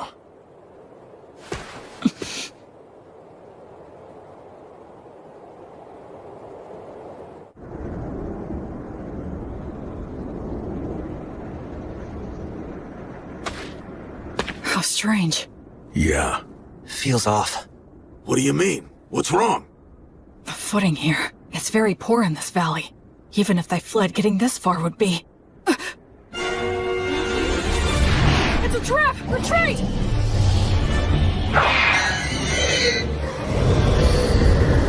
Fall back! No use. Coming toward us! Stay calm! Keep your backs to the rocks! Don't panic! Form a shield wall! We have to get past them. It'll be fine. We should be able to handle these guys. Hey, Metal! Yeah, what? I'll help us with magic and the blessing. Goddess of Flux, repel the poisons that rain down upon us. Fortis, Vita, Ut, Omnis. Appreciate it. Yeah, thank you. Gnomes, oh gnomes, guardians of treasure, guard us against our foes. Sylphs, maidens of the winds, send a gale of protection for these warriors. Nice! All right. These beasts may think they've trapped us, but now let's show them which one of us is truly the prey that's going to be hunted down.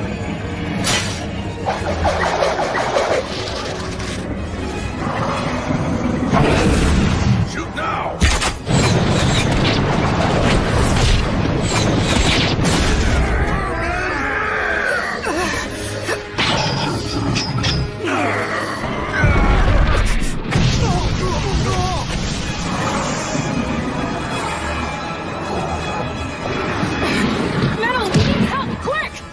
Oh gnomes, gather to us! Build a fortress! Surround us with fences! If you can just buy me some time!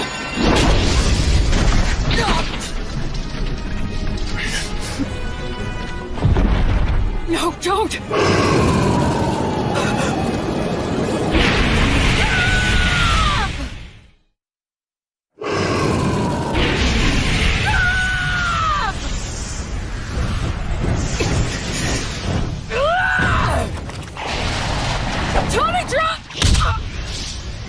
From finishing my words. What happened? Misfire? Why? Everything was going so well up till now. And yet, where did I... What did I do wrong?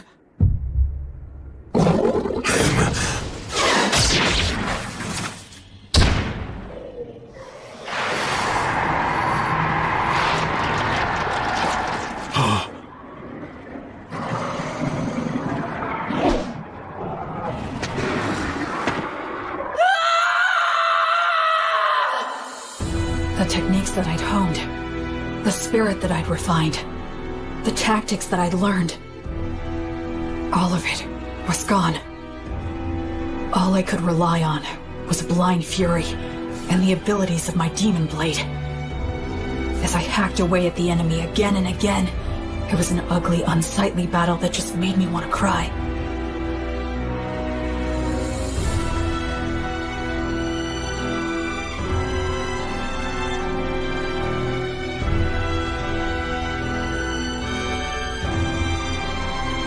It felt like I'd wronged the three of them. I felt pathetic. That's enough! Stop it!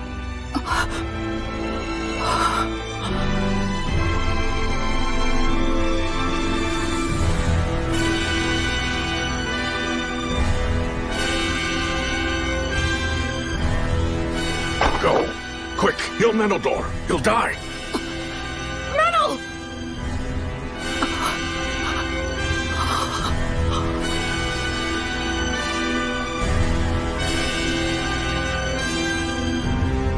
Crazyfield, goddess of light, I entreat you, please shine this healthy soul's light down upon these wicked wounds and banish these shadows. Please, please just open your eyes. No, don't go. No, please don't leave me. My head feels fuzzy. Is it because I used the demon blade's power? But I have to heal Menel. William! Snap out of it!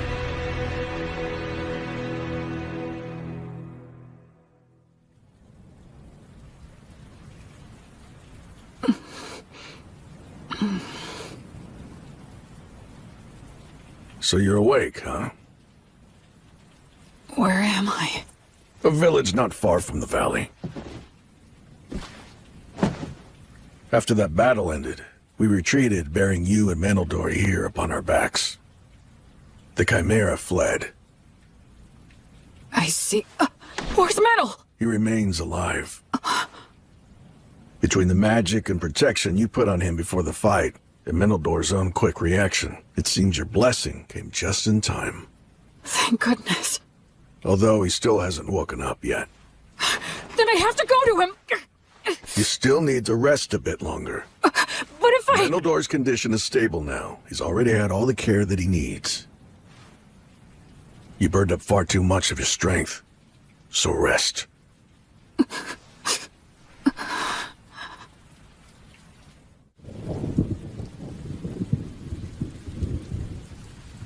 Where did I screw up? When I left Menel to handle the Chimera? No. Given the circumstances, I had no other choice. So when was it?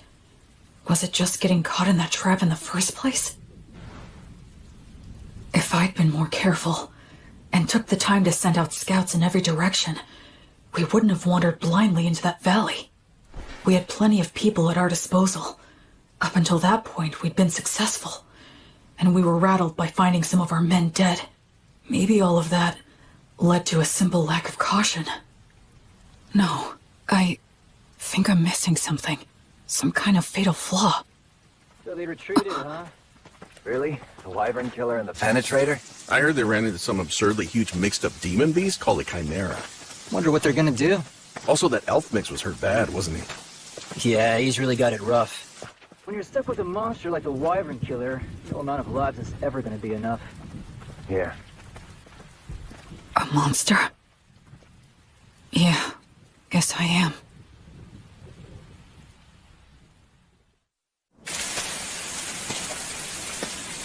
It wasn't my battle tactics that were wrong.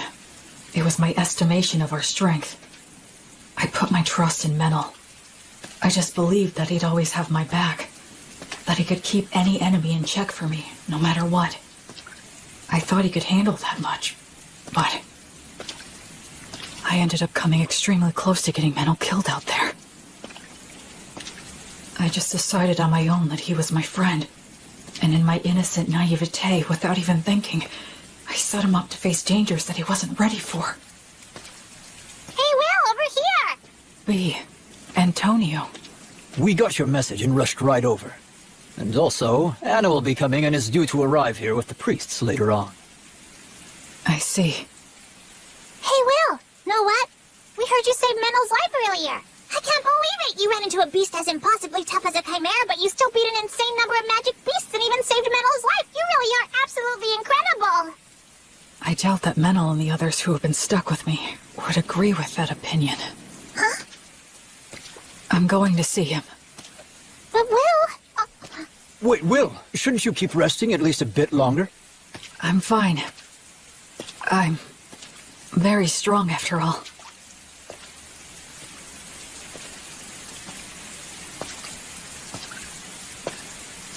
Ever since I left the City of the Dead, people have said things like that to me, touting my strength in no uncertain terms. But every time I've just laughed wryly and shrugged it off.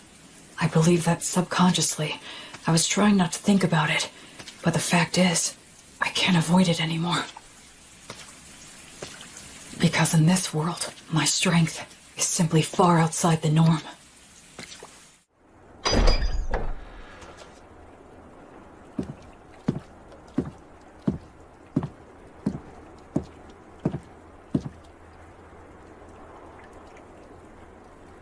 This is my sin.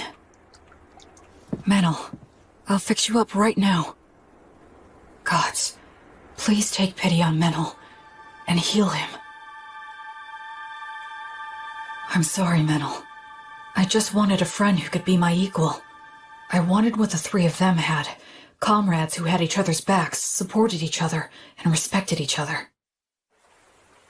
But maybe I was just trying to force that on you without even realizing it. I didn't want to acknowledge just how strong I am. Because if I did that, if I set myself above everyone else, and had to admit that I was different, then... I'm scared. I'm lonely. It hurts. I hate this. Oh, of course. It really is just as simple as that. I was afraid to be alone. I couldn't bear not having someone beside me. That's the reason why I tried to see the people I should have been protecting, the people I should have been saving, as my equals. I was averting my eyes from the truth, when really, I was just scared. And for that despicable reason. Because of that, I almost got you killed. But I finally get it now. I just couldn't keep going on that way.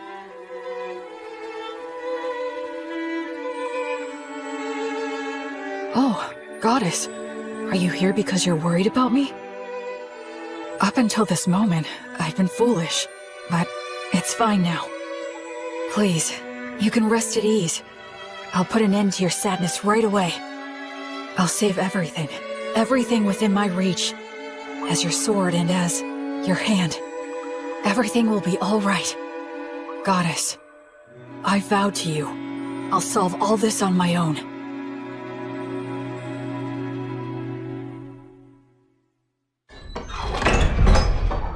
Where do you think you're going, huh? Where am I? To kill the demon beast, of course.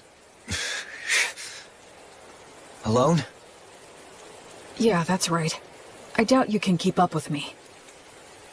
Which is exactly why I need to protect him. Look, don't worry. It's okay. I'll take care of everything. I'll kill the Chimera and the whole herd of demon beasts. And if there are demons controlling them, I'll kill them too. You see, that's just the kind of monster I am, apparently.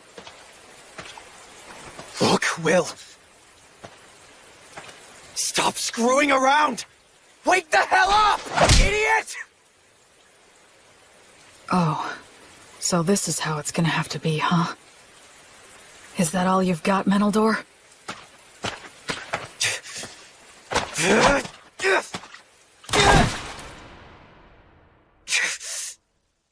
Damn it! I can't have him following me. Damn it!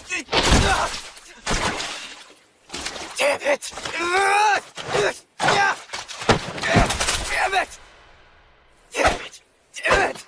Damn it! I guess I could just break one of his arms.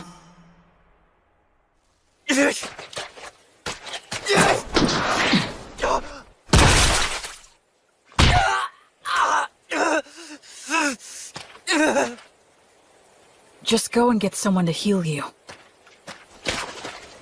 I'm not done.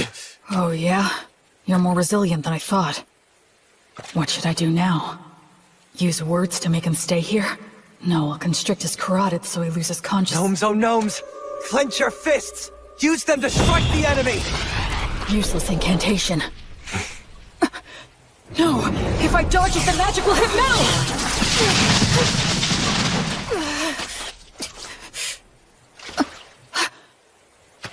What's this crap about fixing everything alone? You're only being a coward!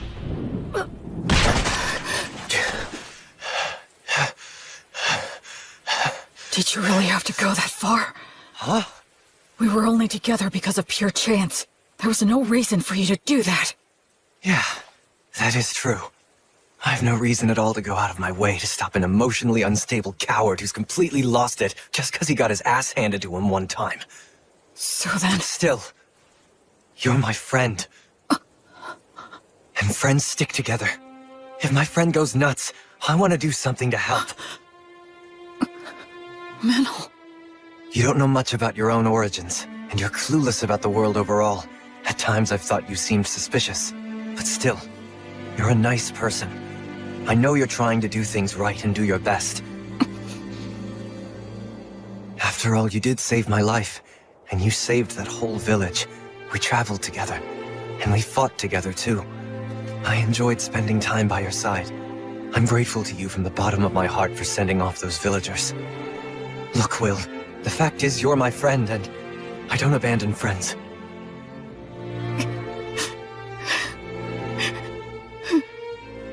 Well, you still want to fight?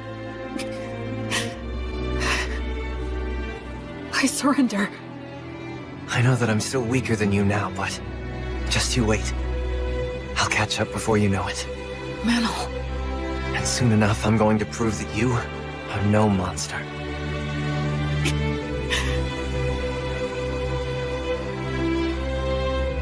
Okay. I'll wait. I'll wait for you. Man, you know what? You can be a real pain in the ass. Sorry. I kinda lost control of myself. Yeah, well, it happens. I'll heal that. But a surrender is still a surrender, which means that I win. Come on, I only surrendered because you wouldn't give it a rest. Keep whining. Wow. And so, we just kept on making dumb jokes and laughing about it all. What? You want me to break your other It was my first ever argument with a friend. And I guess I lost that too. Welcome back! Oh, you're back, huh? Will, Metal! Good to have you back! You jerks! You had me worried! I'm sorry, B. Will. Huh? If you don't mind, do you think that you could please tell me just what happened? Sure.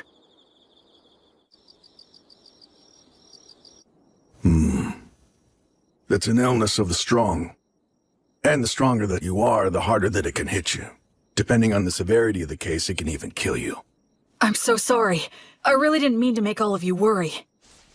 Anyway, I'm all right now.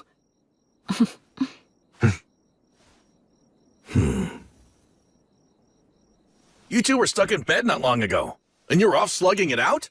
We even set a trap for a surprise attack. That Chimera's got no chance. I've got a debt to repay to that bastard. I won't be shown up like that. You mean you're gonna go fight that thing again? That's right. We're gonna have a little rematch. I won't get beat up and just leave it at that. I'll split its head open. I mean all three of them. Chimeras don't occur naturally, so there's no doubt that this thing is the product of a demonic ritual. I say we take them all out at once before they can escape.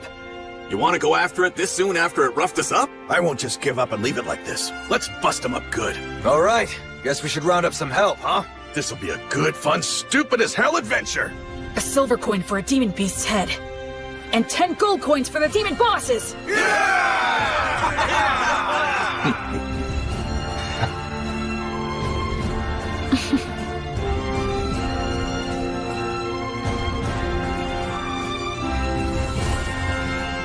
After that, we spent a few days putting a force together, sent out several rounds of scouts, and made our preparations. We didn't arrange any special tricks. We decided just to get enough people together, make preparations beforehand, and face our enemy head-on.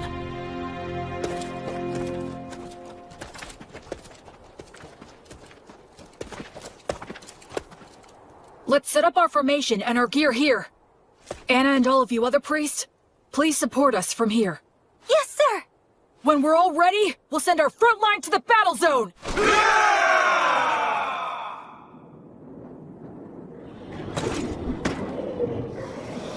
If we can wipe out all of those things, this whole area is gonna be a lot more peaceful. Yeah, let's do that. Huh? Sometimes you propose the wildest things so casually. Here they come.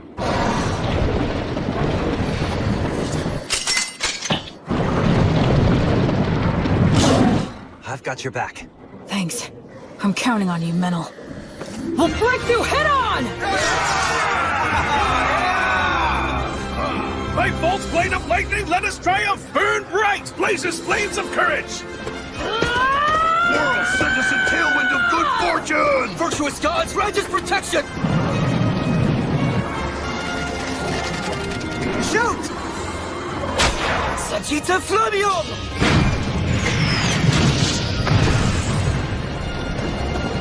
It's war! Ready! Oh, Goddess of Flux! Repel the poisons that rain down upon us! Let's go, Fortress Weta!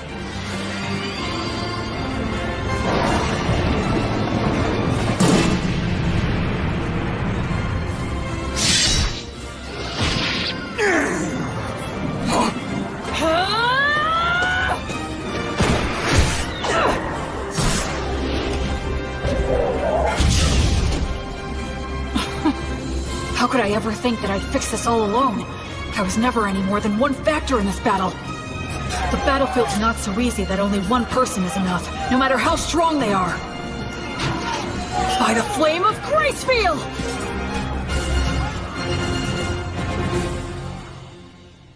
According to the reports, the campaign to eliminate the demon beasts should have started by now. I wonder, will these great wyvern killers actually be able to succeed in a new heroic feat for the bards to sing about? The temple is practically bent over backward in our attempts to facilitate that novice boy. If he fails to succeed in this enterprise, he won't be worthy of our backing any longer. Oh, by the way, Bishop, I understand that you entrusted your daughter Anna and many other brilliant priests to the Paladin to support him on this endeavor, or so I've heard. Losing valuable talent to the philanthropic exploits of a novice has been causing nothing but trouble for me. What's this? The remains of an abandoned monastery? It looks like we're the first ones to make it here. Be careful. Watch for traps.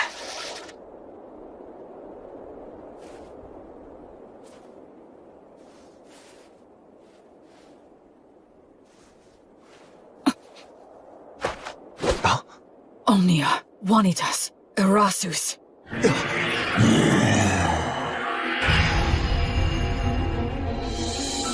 Hi there. He was laying in ambush with invisibility? Careful, Will. This thing's pretty damn smart. Do you think that maybe it's got some demon in it? You're after the High King? Oh, you know the High King's seal, do you? Are you a warrior sent by one of the gods, then? That answer, I'm certain now. Basically, this is like taking a square on a chessboard. The city of the dead, where the High King was sealed, isn't yet under control by either side. If the demons manage to take control, they'll undo the seal, and disaster will ravage the continent again. But if mankind takes control, the seal will likely become even stronger. The demons are in a position where they need to keep Beast Woods permanently devastated, and keep it in a state of chaos, destitution, and lawlessness. That's why they're commanding demon beasts to attack villages and keep the pressure on. They can't let mankind advance any farther south. They can't let people head in that direction. They can't let them think that there's hope in the south. If you consider the existence of their king, it's incredibly easy to figure out what their objective is. In the name of the Goddess of Flux, I will destroy all of you. Oh yeah, but wait. There seems to be some sort of mistake or perhaps a misunderstanding. A misunderstanding, huh? That's right. That's the truth.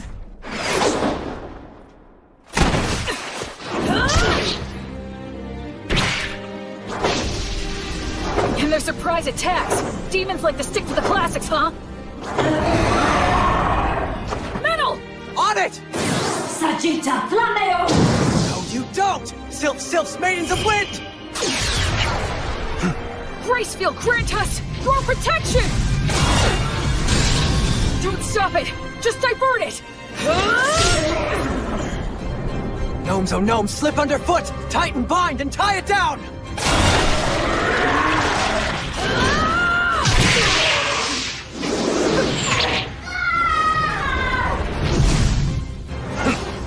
It has 3 separate heads. If each one reacts differently, they're bound to end up becoming confused. This demon beast is unnatural. It shouldn't exist! I don't need to score a clean victory in one strike. I just need to fight it the right way and win by being better. I don't need to use a flashy secret technique. I'll just use all 3 of their teachings and do what it takes to win! That's the fighting style that works best for me! Maidens of Wind!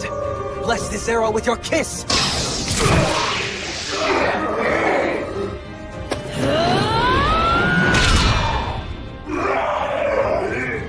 That's 1 down!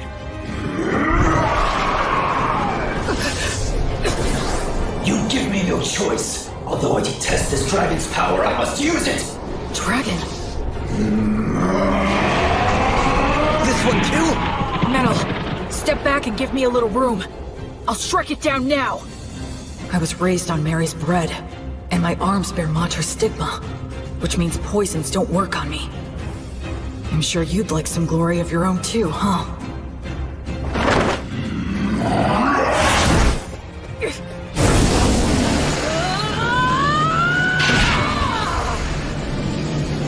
Gnomes, oh gnomes, clench your fists! Use them to strike the enemy!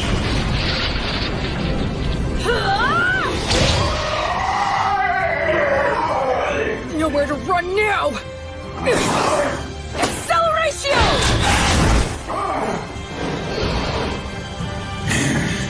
Now gnomes, oh gnomes, slip underfoot, tighten, bind, and tie it down!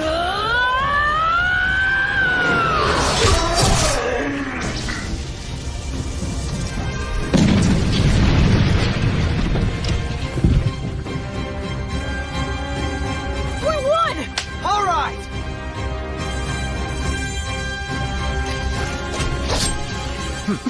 On to the next one. Yep.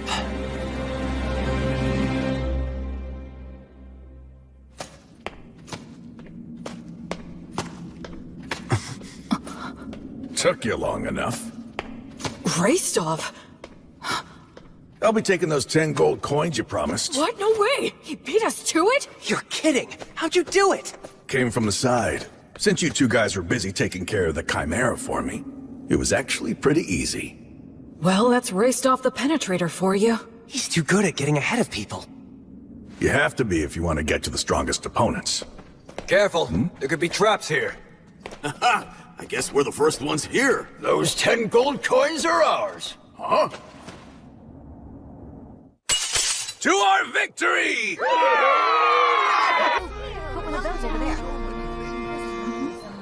Like it? Well, I'm happy, but kind of embarrassed too. I feel like you embellished it too much. Oh, come on. This kind of song is supposed to be a little embellished. You see? He gets it. So next, I'll write a song about you, Menel. Ah? Who I know? Maybe I'll give you the nickname Meneldor the Beautiful. The one who walks the hero's path alongside the faraway paladin. Hey, wait. Isn't that gonna make people think I'm actually a woman? And you could be Will's girlfriend. No, don't! It's fine. It's not! After his vehement objections, Menel's nickname was revised from Meneldor the Beautiful to Meneldor of Swift Wings. It's so much more lively now. And it's gonna get even more lively from now on. I hope so. What are you talking about? Of course it will. Look, the demons and demon beast threat is gone. So all of the people searching for new lands are gonna flock to the south. There's probably gonna be problems too, but that's how it goes. Yeah, I guess so. Also, I'll tell you this since you'll find out anyway. It seems that the villagers have been building a shrine. What, a shrine? They talked about it back at the meeting hall. They made an altar to hold votive candles, and they've decided to turn it into a shrine to Gracefield. To the Goddess of Light? That's the first step towards once again increasing the number of followers she has. By the way, what are you thinking of doing next? What? Next? Well, I don't know. There's a lot of cleanup and... I mean after that. After? Maybe Lord of a domain. Huh? A lord? Of what? The villages of Beastwoods, of course. Wait, who is... You. Oh, come on now, give me a break! I'm a knight, but I'm just a single-generation one with no land. I'm basically no different than an adventurer. Wait, is that seriously what you think? Huh? For real? You didn't even know what you were? Huh? Listen, just so I'm clear, if you wanted to do business in this forest, then who would you go talk to? Tonio? But didn't most of the funds come from you? Well, yeah, I guess, but... Listen! First off, you're a paladin with the Goddess of Light's divine protection. And you have the approval of both the country and the temple. You have all kinds of power. You also have the military authority to gather adventurers, and by arbitrating for the villages, you effectively have jurisdiction over them. So, you mean... In the process of exterminating the demons, you took control of the flow of goods, magisterial power, military force, judiciary, and every other kind of authority. If you now turn around and say you don't want to do all of that, that'd be the real tragedy. You mean, you really didn't realize that? I just hoped I could do something about the demons, and improve living conditions in the villages. I mean, at least a little bit. After that, I guess I just thought I'd make a slick exit like Blood and the other two. Metal? Hmm? So, what do I do now? Should I start by gathering people? You've already got a merchant and priests who know the law. If you need more, just have the Crown Prince set you up with somebody. Oh, how the heck did I ever end up in this situation? Please tell me, Goddess. Although... Actually, that sounds like it might be a goal worth pursuing. Maybe I should. But you know, it's gonna be hard work. Yeah, but as long as I have all of you, I'm sure it'll work out. I mean, you will help me, right? Okay, fine. I'll stay by your side. First, we should figure out what the demons are plotting. Who cares? Just grab the bastards and crush them as soon as you find them. That's so violent. Hey! Will! Meadow! Huh? Stop hiding in your own little world and get over here! If more people come to the area, and everything goes well, maybe we'll be able to return to that city. Maybe we can transform the City of the Dead into a regular city, where living people can laugh together. Up on the hill where Marion Blood's graves are, the laughter of children will fill the air, and the sounds of people working to make a living will return. And the thought of that seems like such a wonderful thing to me.